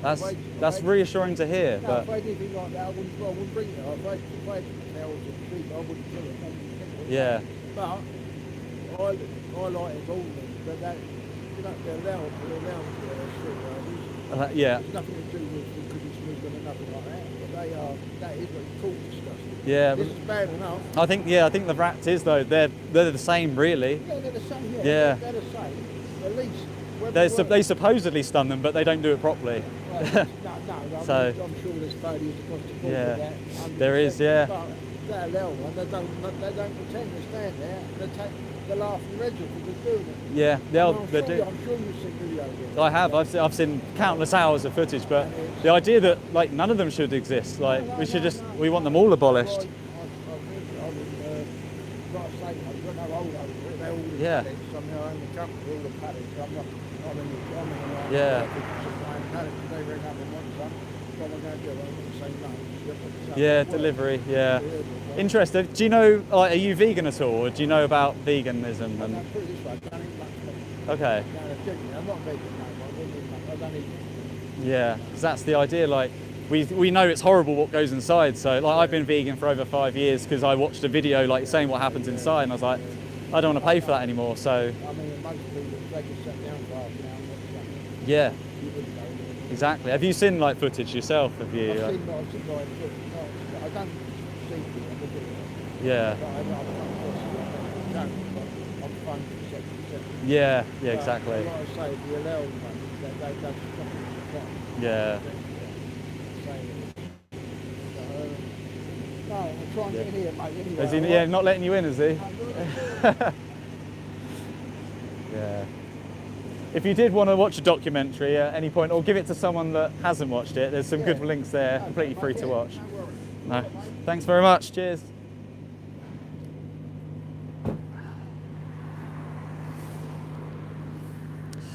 So I'm back. I don't know if you just heard that conversation. Aaron, I don't know if you could put in the chat whether you heard what he was saying at all. But it was very, very timed based on what we were talking about before. Obviously, he completely disagrees with what goes on inside. He mentioned about halal slaughterhouses, knowing that that's horrendous after watching some footage. But that's where we're here to educate what actually goes on in this facility. Mel and Steve, did you hear what that was in the conversation just then out of interest? I don't know how much, it's quite loud with the trucks and the facilities. What's also interesting, there's now like a backlog because this truck with the plastic boxes has now blocked the entranceway. We've still got 2 huge trucks inside, and now this guy trying to deliver pallets here also can't get in. So it's a bit of a backlog. We could hear him a little, yeah. Well, hopefully I've captured it on this one. I'll tell you about that later, Mel and Steve. My, I would say trusty Osmo, not been so trusty today. But yeah, basically just talking about how, you know, slaughterhouses are wrong because they don't stun them. And at least here, he believes that because they're stunned, it's slightly better treatment. And that's where the FSA audit findings shows that this place is no different to a halal slaughterhouse because neither stun the animals. So the fact that, you know, the animals going in there are not, they should be stunned and they're not, is the same as a halal slaughterhouse or a kosher slaughterhouse. So it's, but it's quite a common thing, and we've seen this in the live stream today. People are always talking about halal, and sometimes that's religiously motivated, but sometimes, like this gentleman here, he was, it's because he's seen a video of what happens in that slaughterhouse that, but yeah, he said he would never work there. He's just going inside now. You can see the lovely 2 workers here, 2-man job. And go, go, go, go, go, go, go. It's like an Olympic sport, isn't it? Oh, that's like I think that's quicker than a pit stop in Formula One, that. Bloody hell.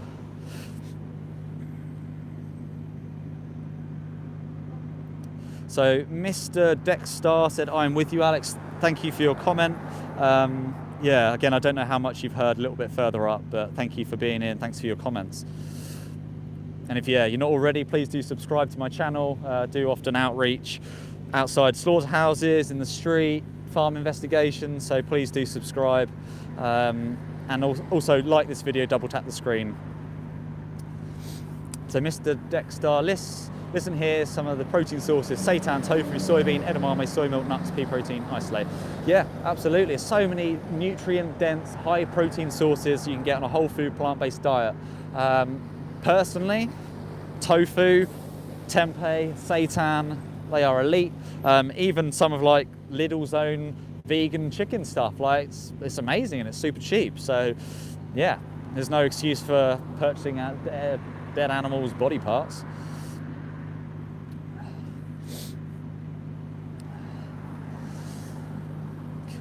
So someone's asked, where am I? So I'm in Guildford, so in Surrey, just outside of London in the UK. And this is ABP Food Group. And this is a slaughterhouse that takes cows, beef cows and dairy cows, about 1 year old, 2 years old, into this slaughterhouse. And so in the dairy industry, cows, female cows, mother cows, they'll be forcibly impregnated, and they will go through a cycle, and then they will give birth to their young. They're impregnated by taking the bull from a semen and being forced inside of the female. When they give birth, if they are born male, they're usually killed in less than a month old, sometimes within a week, but on average it's between 1 and 2 months old, and sold to the veal industry. And if they're female, they're kept separately in hutches until they're of age to be also impregnated. And the reason for that is because they're impregnated so that they produce milk. Like human mothers produce milk for their babies, dairy cows are impregnated to produce milk, but instead of the milk being given to their young, it's packaged up into bottles into supermarkets. And then after about 3 years, those dairy cows, after multiple cycles of impregnation, they become exhausted, malnourished, and ultimately what they call as spent in the industry. They become unprofitable. And then they are sent into a slaughterhouse, yeah, like I say, about 3 years old. They'll be bolted onto the head, hung up by their legs, have their throats sliced open, and then they'll be ground up for cheap meats like cheeseburgers and for dog food. And this is the dairy industry, something that vegetarians are still supporting. Indian atheists, we don't really know what the side effects of not eating non-veg for long term. There are countless studies, some of the longest studies of their kind. University of Oxford, University of Cambridge, British Dietetic Association, the World Health Organization. You can thrive off plants throughout all forms of life, from infancy to adulthood to old age. It's proof. You know, there's so many people, even I know personally, that have been vegan for over 50 years and are thriving. And they also look 50 years younger too.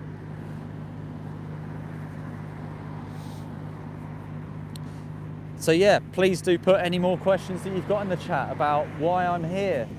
And if you want to speak up, you can do the same. Go to your local slaughterhouse.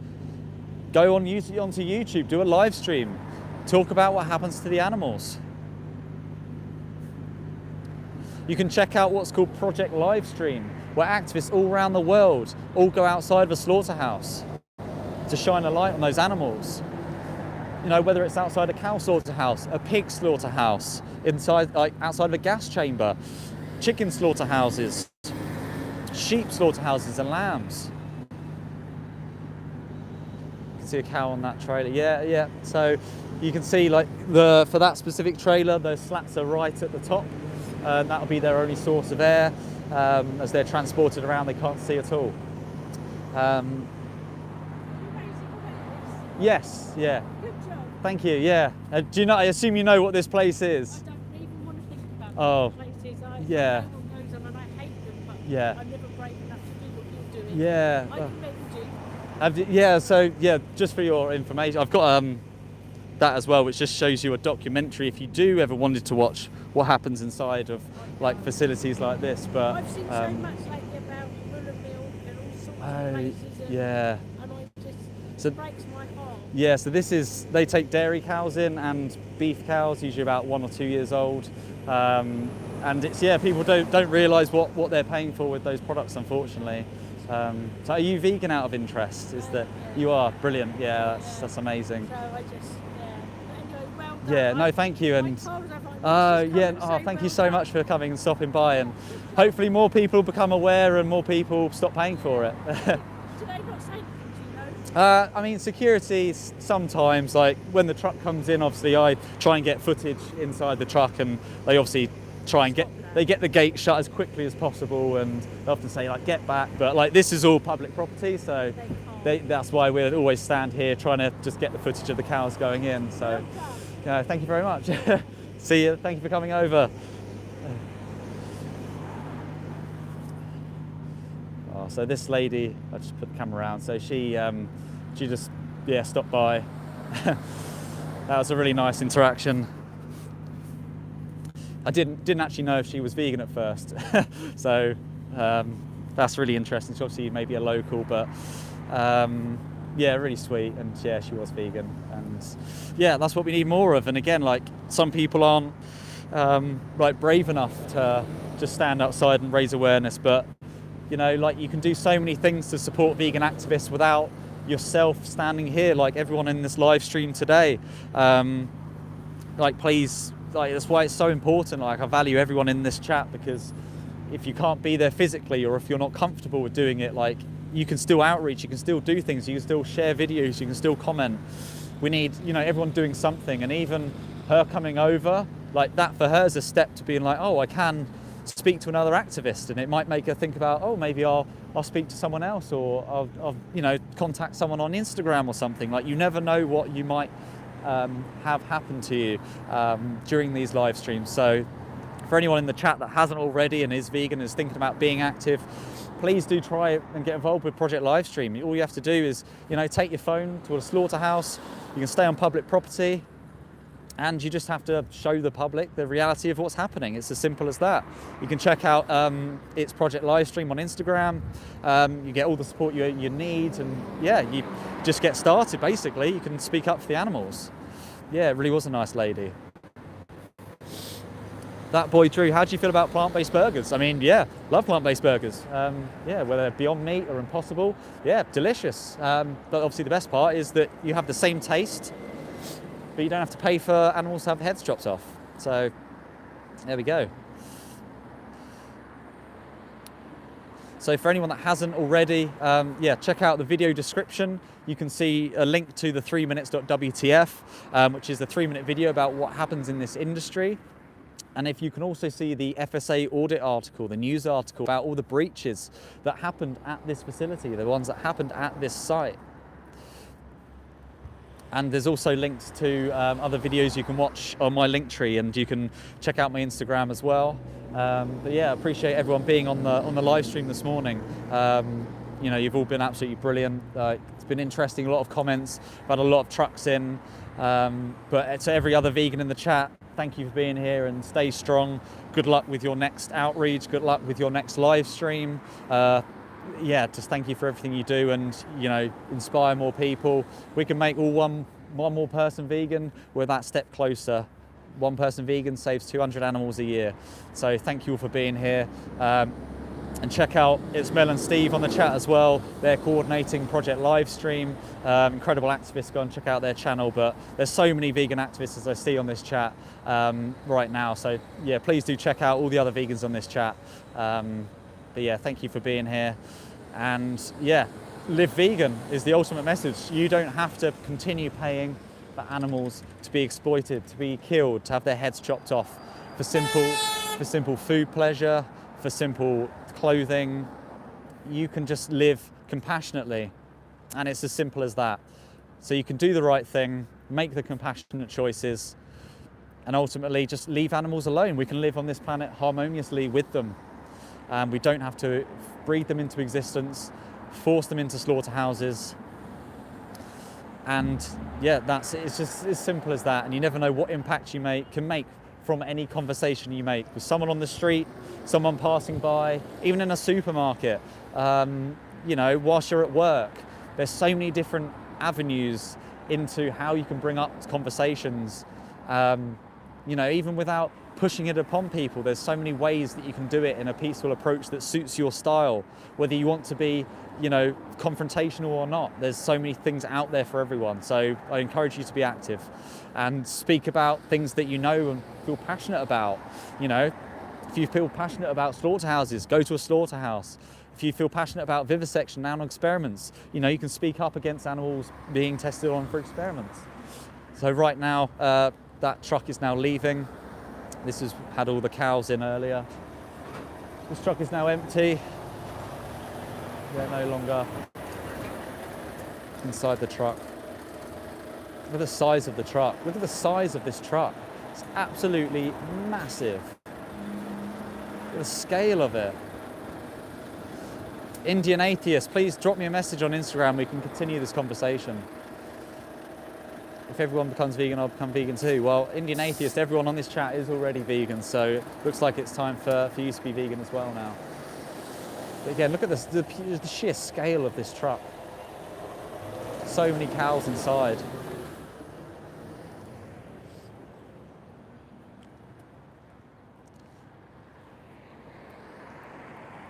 So I'm just going to try and capture, I don't know if they are doing it right now, but turn this around.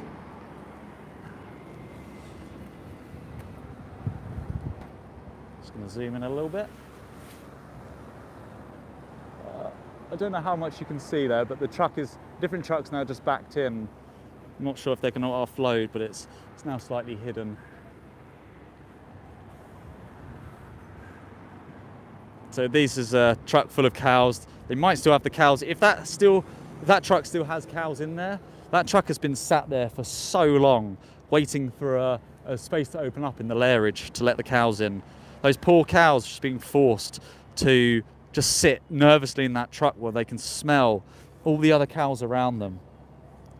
They can smell the fear, they can smell the blood, they can smell the feces.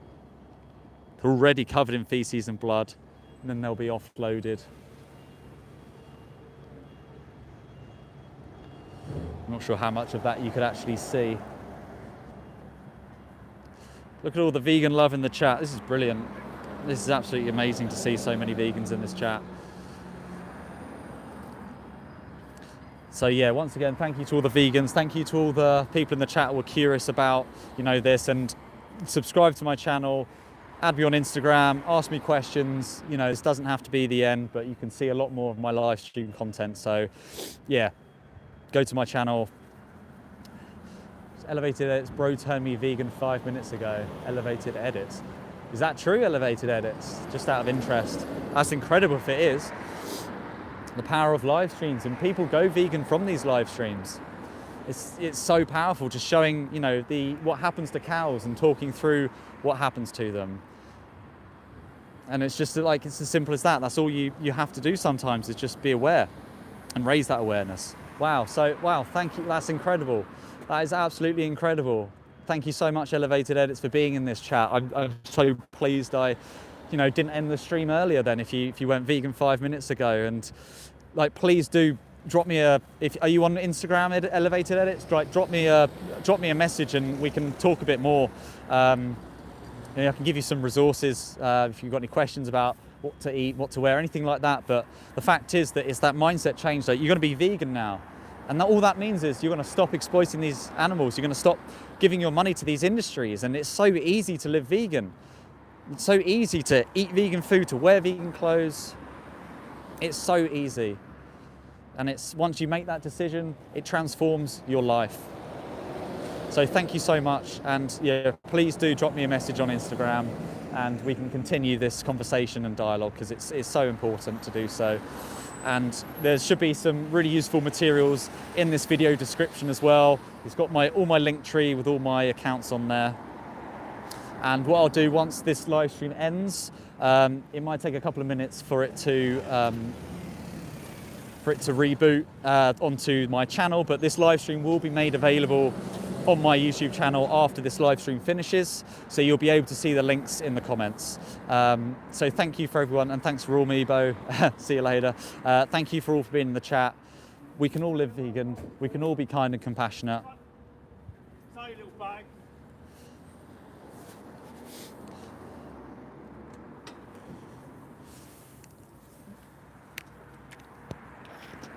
And thank you, Mr. Dexstar, as well. Seeing a lot of your comments in the chat too. Thank you so much for being here.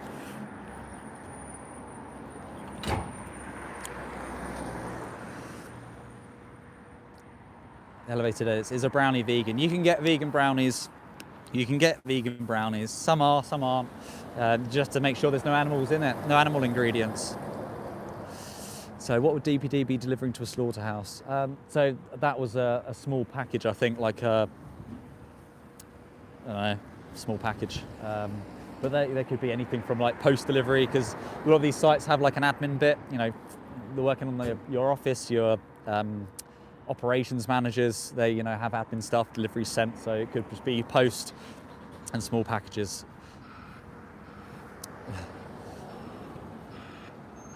So yeah, if you go to the video description, go into my link tree. Yeah, so Darren, on my link tree I'm actually doing a drone fundraiser at the moment, trying to get a drone. But yeah, I also have a Patreon account, because I'm not monetized on YouTube at all. Oh, sorry mate, no, I can move. No worries. But yeah, hopefully everything you need will be on my link tree. But yeah, fundraising for a drone, as drones massively help with the things I do, especially in investigations and farms. I do a lot of my stuff alone, which comes with its own security risks, so having a drone is like having a little buddy with you. But yeah, I also have a Patreon page where I post exclusive content, summaries of the actions that I've been up to. So yeah, if you want to check out my Patreon. But yeah, it's all on my link tree in the video description. But if not, drop me a message on Instagram. And yeah, you should be able to be good to follow and meet some new people. There's a lot of people in this chat that I don't think I've spoken to before, so it'd be really good to have a conversation about, you know, activism and veganism in my DMs. Happy to chat to anyone. So yeah, thank you so much for all being in this live stream. Just, you know, get out there, be active for the animals, don't look back. Being vegan is the best thing you can ever do, apart from also being an animal rights activist and stopping even more animals from being bred and killed. Yeah, drone shops would be dope. So yeah, if you can, that would be absolutely amazing if you want to donate towards my drone fundraiser. It's in my link tree. I've got a PayPal for the drone fundraiser. Mel and Steve have just put it in the chat if you want to click those links. Yeah, that would be amazing. That would be so cool. It would be so needed to get a drone. It just opens doors to way more activism and yeah, things that I've got in the pipeline. So, but yeah, thank you so much for being here. As I said, once this live stream ends, it'll just take a couple of minutes for the video to load up on my channel, and you'll be able to get all those links still. So yeah, thank you for being here. Be vegan, and let's end animal exploitation today.